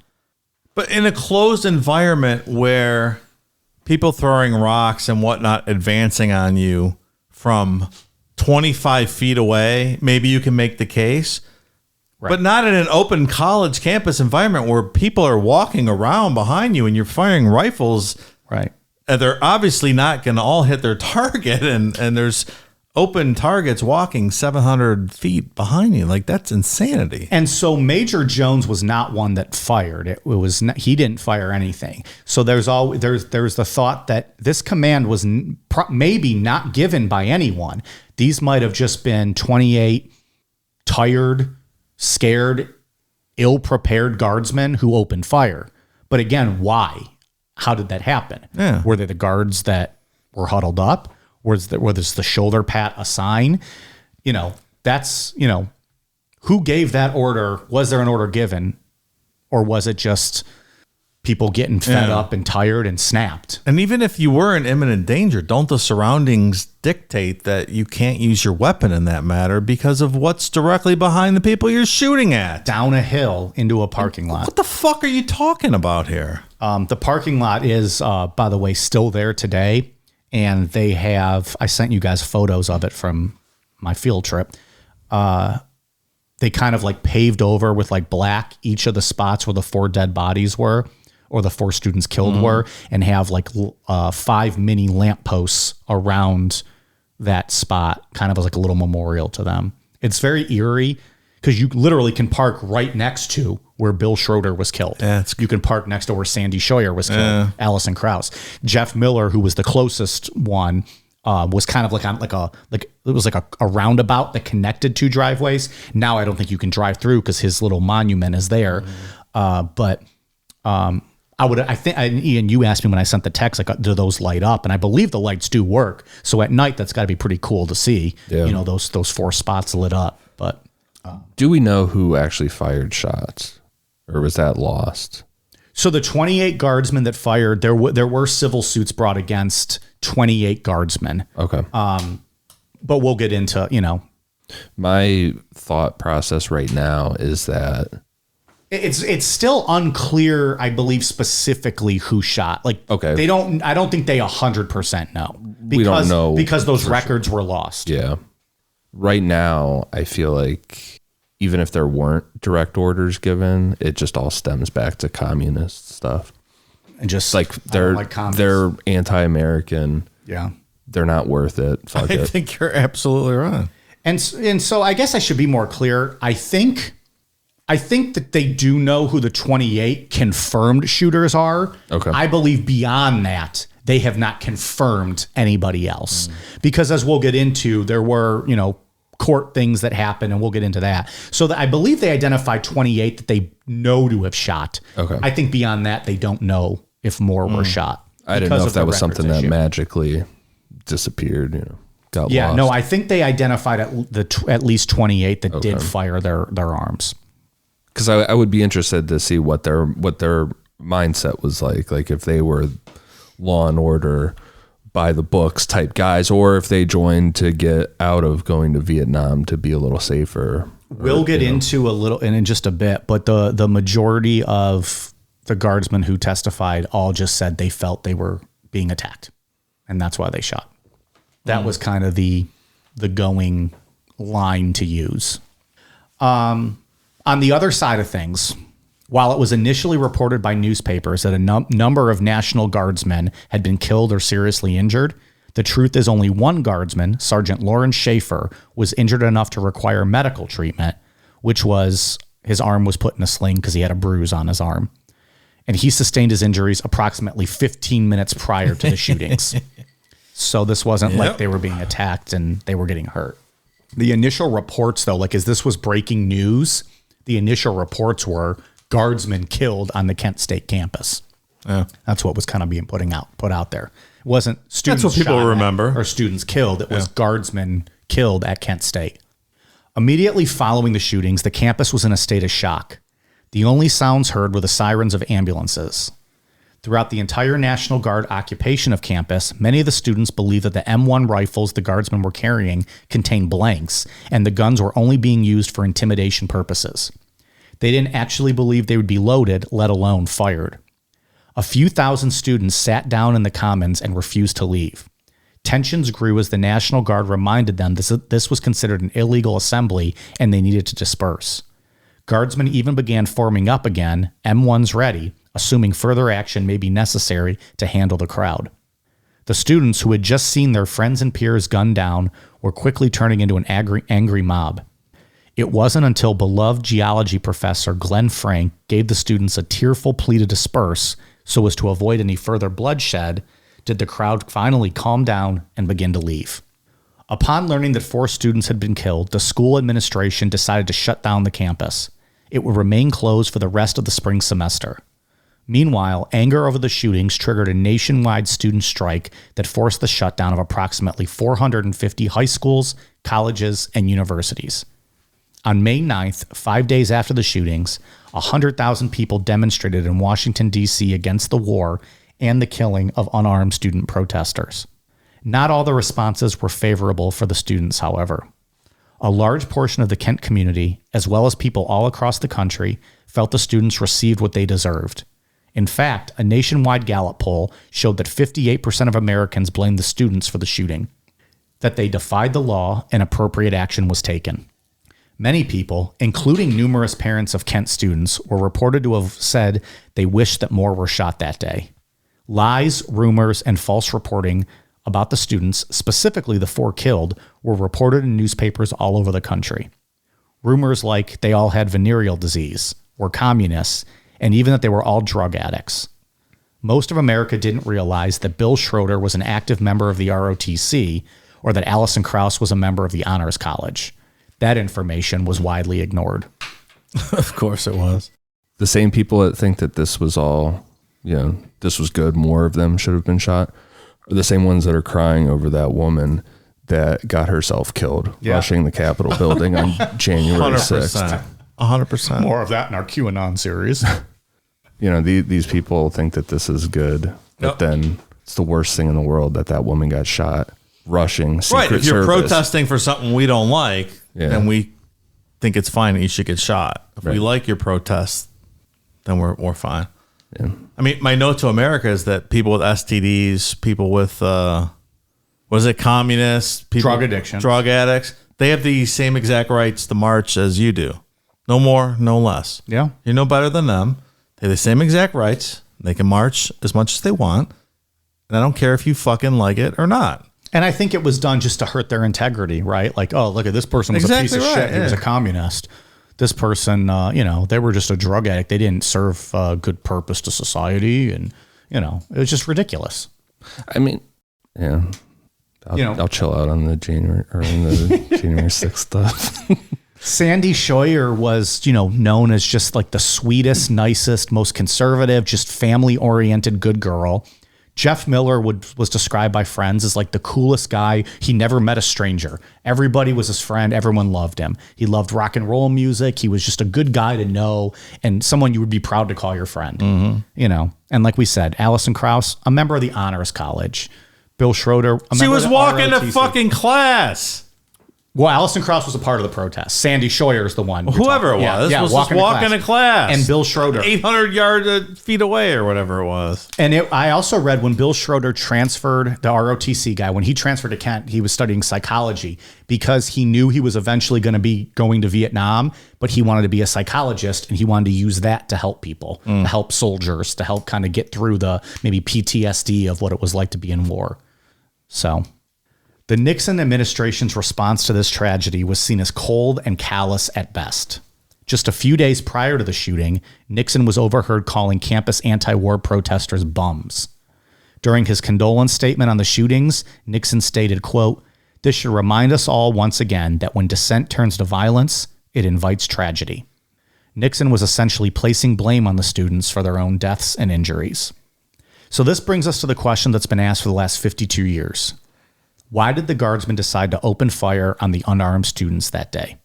Yes, they were tired. They didn't have much time to sleep. They were probably being overworked. They probably were a little scared, as a lot of them were young men who were not in a situation like this before. And they were ill-trained for this kind of environment.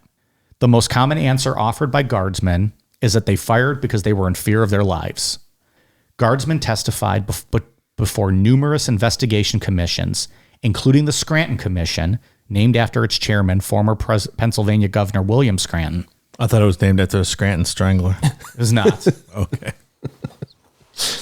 So I believe the official name of that commission was like the President's Commission on Campus Unrest, something like that. And it just became, the nickname was the Scranton Commission because he was the chair of it.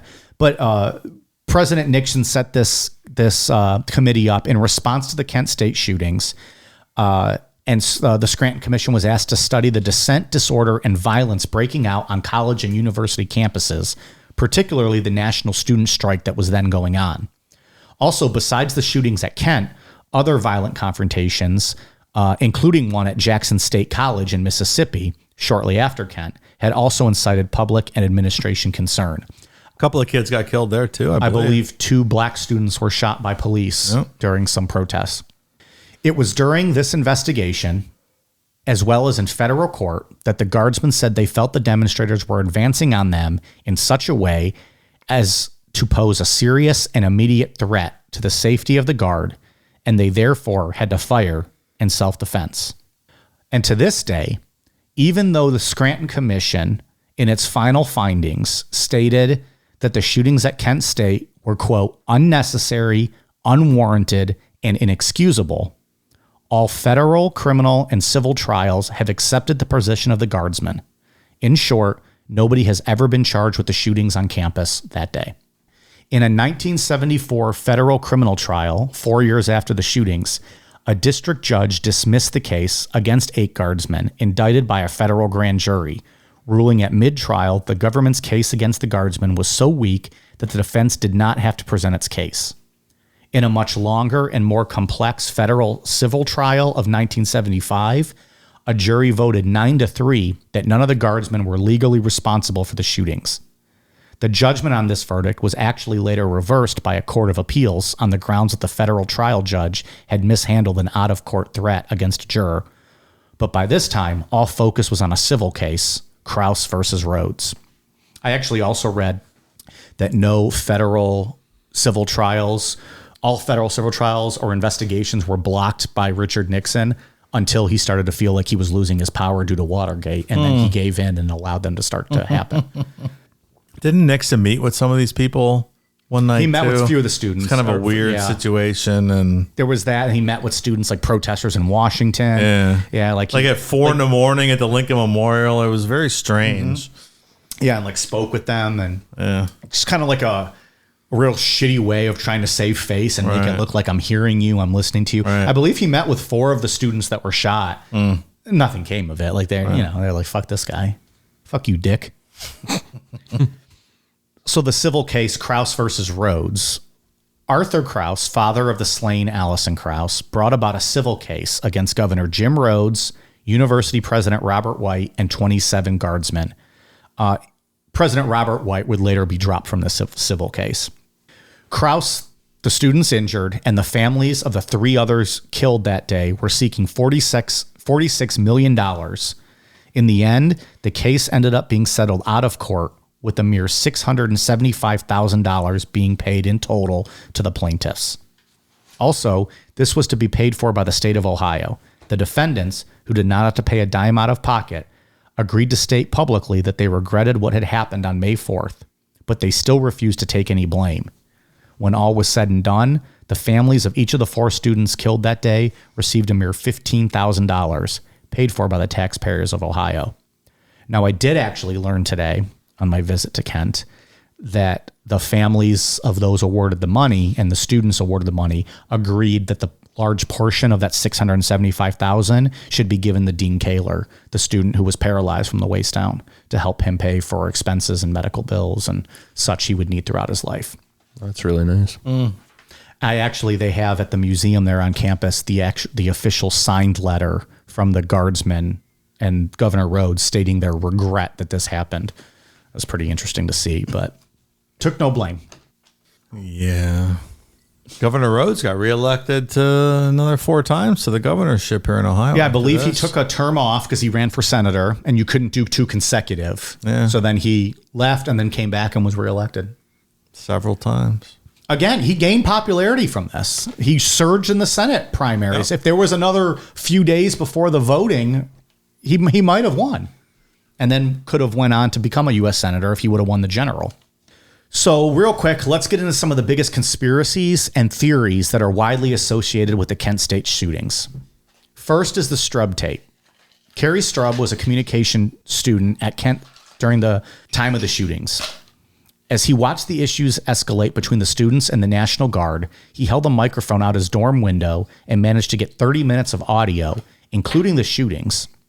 Incidentally, Strub's tape was taken by the FBI and disappeared into 2007. At that time, Alan Conforna, one of the students shot and injured on May 4th, was still on a mission to get answers about that day, and he managed to find a static-filled copy of Strub's audio tape in a Yale library archive. Isn't that crazy? It's wild. Conforna maintains that an amplified version of the tape reveals the order to shoot. He states you can hear, quote, "Right here, get set, point, fire." A 2010 audio analysis of the Strub tape by nationally respected forensic audio experts concluded that the guardsmen were in fact given an order to fire. It's the only known recording to capture the events leading up to the shootings. According to the experts who listened to the enhanced recording, a male voice yells, "Guard!" Then several seconds pass and you hear, "All right, prepare to fire. Get down." And then finally, "Guard," followed 2 seconds later by a long booming volley of gunshots. The entire spoken sequence lasts about 17 seconds. Now, the audio is available on YouTube, or at least what they say is the enhanced audio. I've listened to it 10 times. I can't make anything out. You hear a bunch of crowd noise and then gunfire. I think we have the enhanced audio. I've got the enhanced audio right here. We'll play it maybe twice, and if you hear it, you hear it. I don't hear anything in this. Experts say you can. Here we go.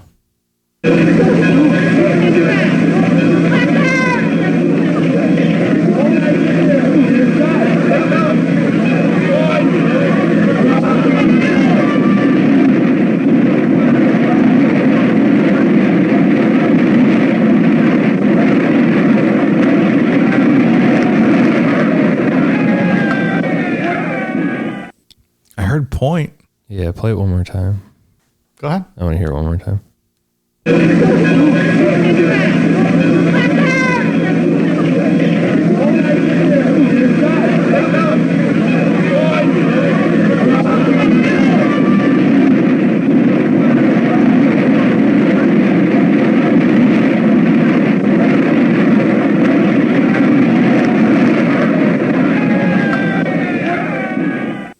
See, that time I thought I could almost hear "get down" and "guard." I heard the get down. But I'm looking for it, and I don't know if it's just my mind telling me that's what I'm hearing. I feel like I definitely heard get down. I hear point. So if you Google Strub tape, Kent State enhanced audio, it comes up on YouTube. You just got to make sure it's the enhanced version. And it plays like the first minute 20 of the video is the regular audio. And then like a minute, is that like a minute 21, Dave? It goes to like the enhanced version. So check that out. I think the video is like 2 minutes in length, not even. I also like how the FBI just rolled in. They're like, that's ours now. We're taking that off you. And maybe those will show up in a Yale library one day. Further analysis of the audio tape revealed that what sounded like 4 pistol shots approximately 70 seconds before the National Guard opened fire. This leads to the story of Terry Norman, our third Terry in today's episode. In short, Norman was a Kent State student who was an FBI informant and known to be carrying a pistol during the protests that weekend. Norman was seen by students taking pictures of protesters just prior to the shootings, and they approached and surrounded him. Fearing he was going to be attacked, Norman pulled his gun out. From here, the story gets really muddy, and the truth is not really known. No direct witnesses have come forth and stated that they saw Norman fire his gun, but some witnesses say that after Norman ran to safety behind police lines, one officer took his gun and admonished him for firing 4 rounds. Other witnesses say that officers took his gun, checked it, and confirmed no shots were fired.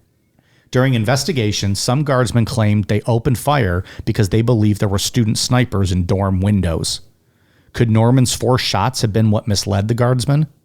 Even so, his shots, if they happened, would have occurred a full minute before the National Guard opened fire on the unarmed students.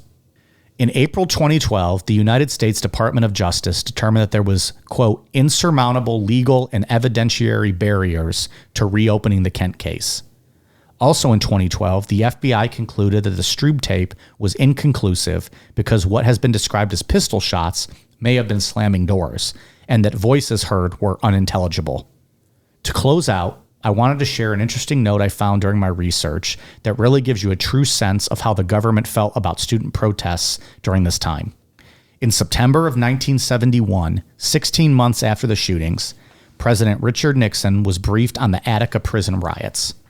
This was a situation where prisoners revolted to seek better living conditions and political rights, and in their words, quote, to be treated like men and not beasts. In the end, 33 inmates and 10 correctional officers were killed. Upon learning this and documented in the Nixon tapes, Nixon stated, quote, you know what I think? This might have a salutary effect. You know, they'll talk all about the radicals. You know what stops them? Kill a few. Remember Kent State? In May 2013, on the 43rd anniversary of the shootings, Kent State opened the May 4th Visitor Center. And in 2016, the site of the shootings was named a National Historic Landmark, hopefully forever preserving the memory and legacy of all those shot that day, including Jeff Miller, Allison Krauss, Bill Schroeder, and Sandy Scheuer, the 4 dead in Ohio. And that is it for us today. Good job, man. Thanks. This is a good episode. It's an outrageous story. How do you do these episodes without drinking? I am so parched. I guess you got your waters. I'm so parched. I'm going to have to suck down a few whiskeys now. I've been drinking Crown and ginger ale during this episode. Yeah. And earlier I poured the Crown part. And then I commented on something and I forgot I didn't pour the ginger and I took a healthy swig. I'm like, oh, I wasn't expecting it. It was all straight whiskey. Well, it makes sense too because you've been getting angrier and angrier as the episode went on, and I know you would be anyways. But I like the whiskey has kind of fueled that a little bit, and I love it. This is just such a ridiculous fucking.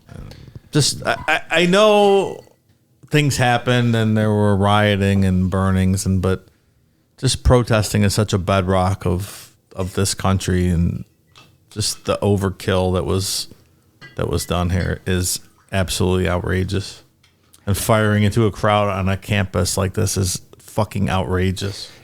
If you break down the timeline of the events, the first riot where they were breaking windows of businesses and things like that, that's a major issue. And I don't blame those business owners for protecting their business and standing up there with guns and stuff. And the firefighter thing was really bad. Them attacking. I feel bad for the firemen. Yeah, that was really. Did they attack the firemen? They were throwing rocks at the building, and they were cutting the hose. They were destroying the firemen's hoses. So the firemen were getting no help from police. So they were preventing the firemen from putting out the fire, but were they directly attacking the firemen? I think that's a different story. But as a fireman, what are you supposed to do then? It's not your job to fight back. You just say, all right, we're going to get out of here. We're out of here. Yeah, and that's what they did. But suggesting that they were attacking the firemen. Oh, I don't think I did, though, did I? I think Governor Rhodes. Oh, perhaps. From his speech probably did. Yeah. I'm sure. Yeah, no, the firemen were not being attacked. Their hoses were destroyed with machetes and ice picks and knives and all that. But that's getting off the rails. Maybe they were getting hit with rocks that were being thrown at the building because they got close to the building. Yeah. But they were not being the target. They were not the targets of any attacks.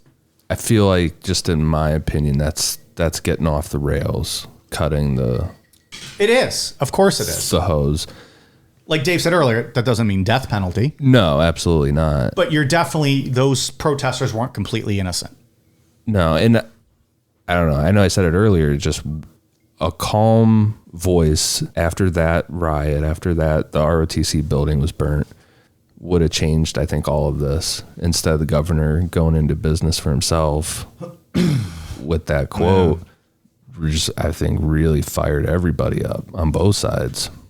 Well, and if we think about, there was that professor, Glenn Frank, who after the shooting managed to talk that 1,000-person group sitting on the Commons to go home. Please disperse. I don't want this to get worse. He was a beloved figure on campus. The students liked him. He gave a tearful plea. Please, just let's go home. Let's end this. And the students listened to him. If that had happened 2 nights earlier, would we have had 13 shooting victims and 4 dead? That's right. I mean, you have to put it in the context of the times too. Like, Bobby Kennedy had been killed. Dr. King had been killed. Malcolm X had been killed. Malcolm X had been killed. And you see these people trying to protest and the government clamping down and bayoneting them. And, Yeah. you feel like your voice just isn't going to be heard. And I think that escalates and turns into a riot sometimes. I mean, a great man once said, a riot is the language of the unheard. I think that's right. Dr. King said that. I think, and then. I'm not excusing riots. I'm not excusing breaking personal property and burning down buildings. But Sure. at some point when you suppress people's rights and their ability to protest, that's what's going to happen. And I think the biggest thing that I keep going back to is on that Monday, May 4th, that wasn't happening. It was just the rally. And then they were attacked with tear gas, told to disperse. That's right. Then got pissed and started fighting back, throwing the gas canisters back, throwing rocks. But that was it. And then opened fire upon on their own campus. They hadn't destroyed any buildings. They hadn't been the aggressors going after the guard.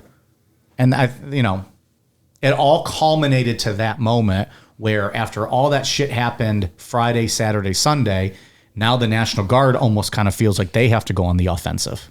And the argument that they were in fear for their lives is ridiculous. I think that was just the safe argument. It's ridiculous. That was the safe argument. It's what they got together and told each other after it happened, and that was the party line.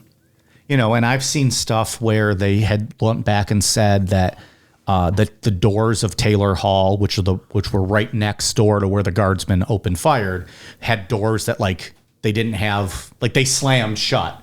So that could have been what those 4 shots might have been that they blamed Terry Norman for. That there weren't student snipers. It was just the door slamming shut. Stuff like that. It's what does that even mean? You thought there might be student snipers? So what? You were shooting above their head? Right. Well, no. Were you shooting into windows and dormitories? What does that even mean? That's the other thing, saying that it was a scare tactic. Who the fuck shoots above someone's head as a scare tactic? Yeah, that's... if you're going to do that, I guess you would shoot up into the air. The bolt's going to come down somewhere. It's going somewhere. But at least shoot into the air, not at people. Well, I think their thought was we weren't shooting straight up. We were shooting 20 feet over their heads. Yeah, well, that's going somewhere, motherfucker, across town. I'm just saying what I think what their mindset was. I think a lot of it, just in my opinion, has to do with the communist idea and just the anti-American thing. I don't know. That's just my opinion. I agree. Is that it was probably that's a big part of it. Either a guard or a handful of guards took it into their own hands and said, "Fuck these people," and fired, or the major gave them the order. I think that's true for maybe some of them. I really think some of those guardsmen were probably anti-war, and that's why they joined the Ohio National Guard. Yeah, that's why they didn't have to get shipped over, and so they didn't maybe hate commies. They probably didn't think anything about communists. They were just I don't want to go to war, so I'm going to go do this, and this is going to be my little side gig. And then now they're thrown in this situation where they have to go stop students that they're the same age as and probably even agree with maybe. Some, I'm saying some. I'm not saying all of these guardsmen. Some of these guardsmen were retired military vets that just were looking for an extra role. Sure. You probably had just a mix match of different. There's no one answer here. Sure. No, of course not. Yeah. But I think the Sad. stories are the agreed upon line that happened after the fact. And look, like I said earlier, I tried to present the information as best I could, being as unbiased as possible, given the facts were presented. Of course, we have our own opinions going through it, and some of you may have different opinions, as you hear the story. And that's fine. And to me, that would be the biggest compliment, because that means we told a great story today. If we have people debating what they think happened here. Unlike some people in this country these days, I welcome very varying opinions. Sure. I like to hear opposing opinions than mine. Right. I tried to make this as fair as possible, but at the same time, in the end, facts are facts. And what we know is what we know. And I didn't, ignore any facts to make this story seem one way or another. Mm-hmm. Which is, again, why I told the whole story of the weekend lead up to this. Because the days prior, the students were being aggressive and criminal and engaging in riots. on that Monday, May 4th, I don't believe they were. The other thing too, I think, is the whole thing with the weathermen. I think that probably plays a big part into why this escalated too. People getting whipped up with all those rumors. Yeah. It's small town America getting whipped up that outside agitators are coming to murder your town and blow it up and start it on fire and whatever else. I think that probably led to some of the people in the community saying, good, there probably should have been more of them shot. Absolutely. Like that. Oh, of course. I bet if your kid was one that was just walking to class, though, at Kent State and wasn't involved in this, I think you might feel differently. I read one eyewitness account. A girl, two things remind me about closing campus if I don't get to that. A girl came home after the shootings when they closed the campus down and walked in the door, and her dad said something to the effect of, I wish they would have got more of them. And the daughter looked at him and goes, I would have been one more of them because I was protesting that day. Yeah, right. Yeah. When they closed the campus after the shootings, they just shut it down and like students had hours to get out. I read a report where people said they were driving down 76, which is the highway from us that would take you right into Kent. Hundreds of students just lined up on the side of the road with signs indicating where they needed to go, hoping someone would take them. Sure. Because they had not made plans for there was still a couple weeks left of the school year.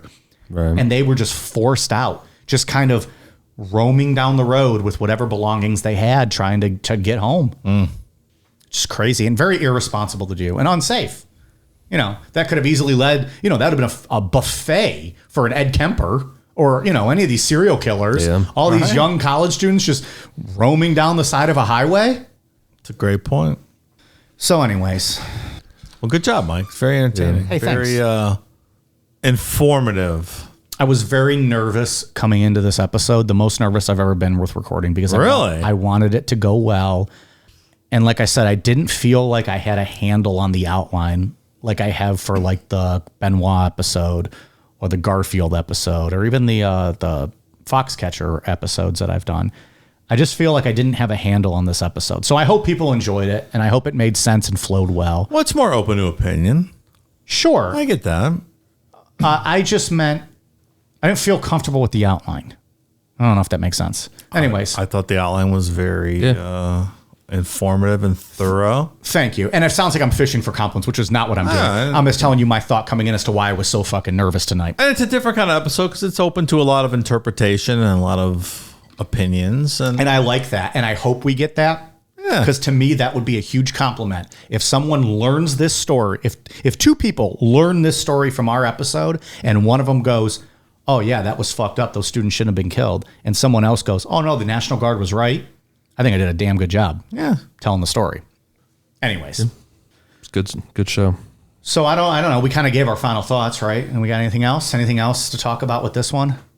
Nah. It's walking a fine line because I have some thoughts that I'm just going to keep to myself. You've already been kind of spilling a little bit there, pal. I know. I'm just going to keep the rest to myself. Well, you're the editor of the show, so...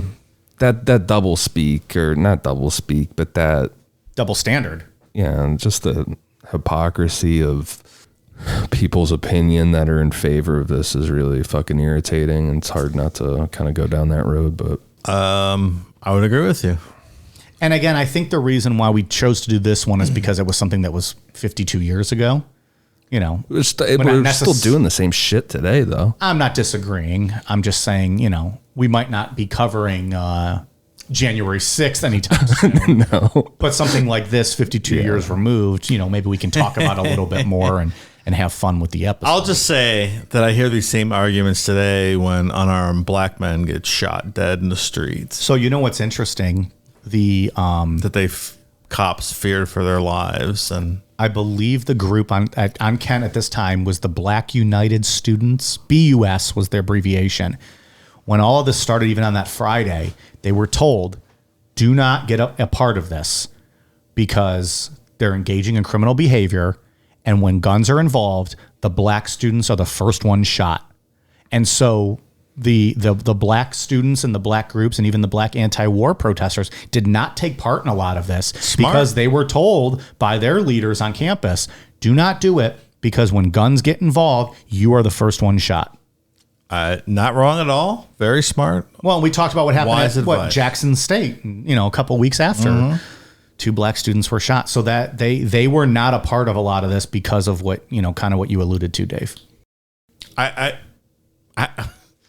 just mean to say, I hear this same argument today. I fear for my life, Well, like I said earlier, Black guy was pulling a fucking cell phone out of his pocket, and they fear for their life. Here in Cleveland, Tamir Rice was playing with a fucking pellet gun, and the cops pulled up and shot him in a second and a half because they fear for their life. So, some things stay the same. In this episode, Sandy Scheuer was walking to class. So imagine if a black person was just present. Yeah.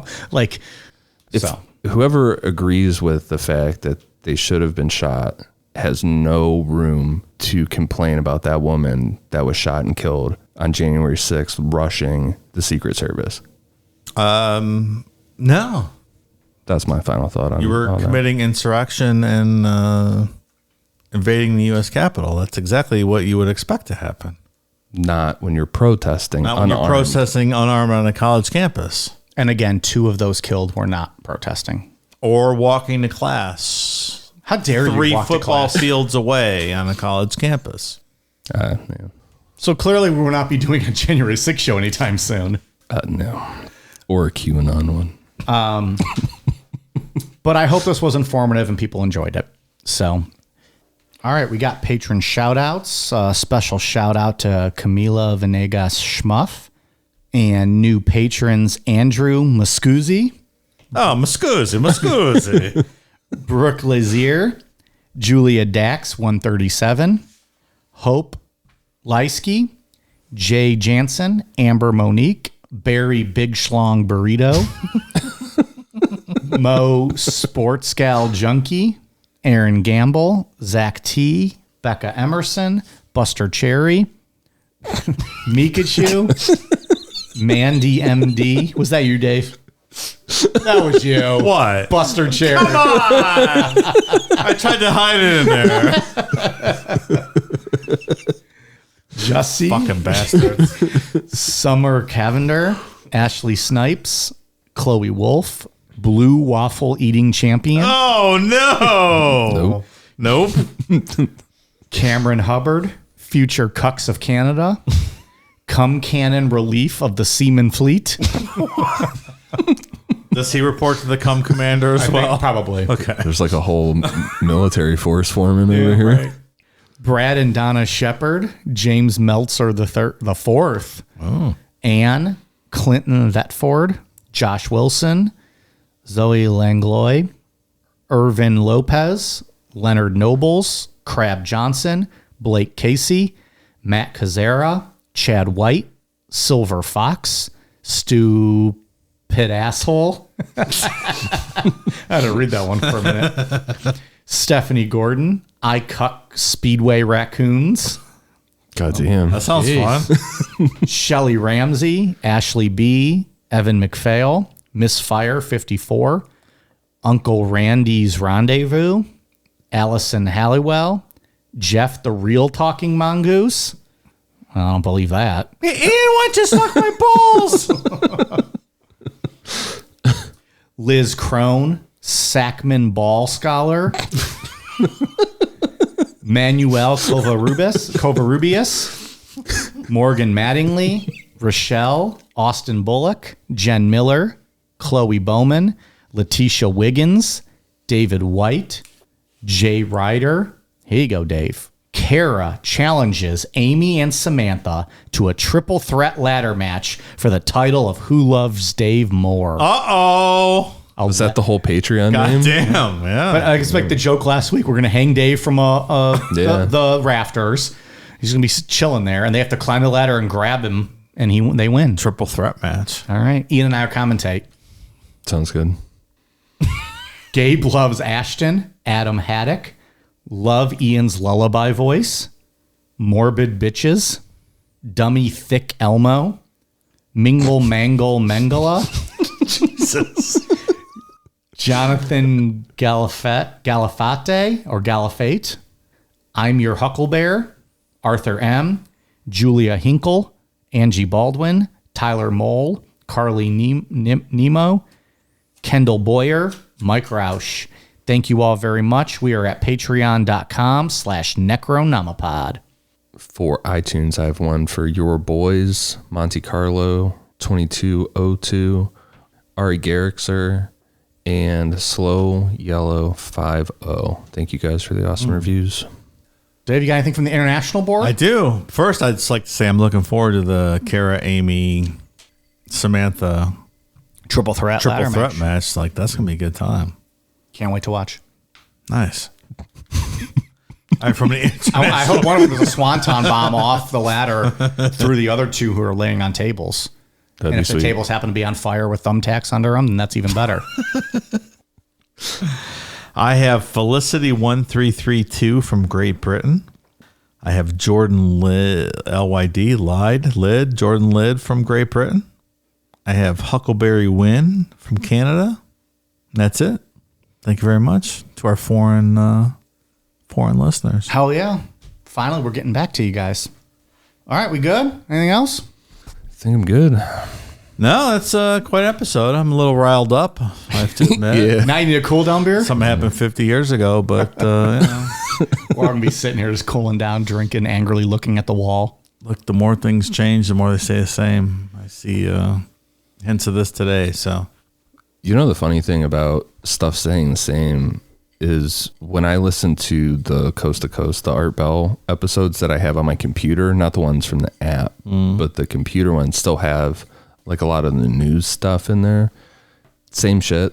You could just, switch out some names, but there's like when he's talking about healthcare issues and stuff. I'm like, this is literally the same exact thing that's happening back in 1993 is happening today. Yeah. You just change out some of the names. no, I have no doubt about it. And then some of the names are actually still active in politics, which is like, motherfucker, like when are you going to Time to retire? sunset these motherfuckers, right? Yeah. I don't know. I don't have much hope for this world, but What an uplifting thought to leave us all on. that's all I got. It's going to be some sad drinking tonight, huh? I'm going to go home and cool down with some wrestling. There you go. We are on Twitter, Facebook, Instagram, YouTube at Necronomipod, Amazon.com. Search Necronomipod for all of our latest merch. Patreon.com/Necronomipod for all of the bonus content. And I think I said it all right. I think so. You did great. Sounds like it. Pretty good. All right. You guys ready for a cool down beer? Cheers. Rioting, the unbeatable high. Adrenaline shoots your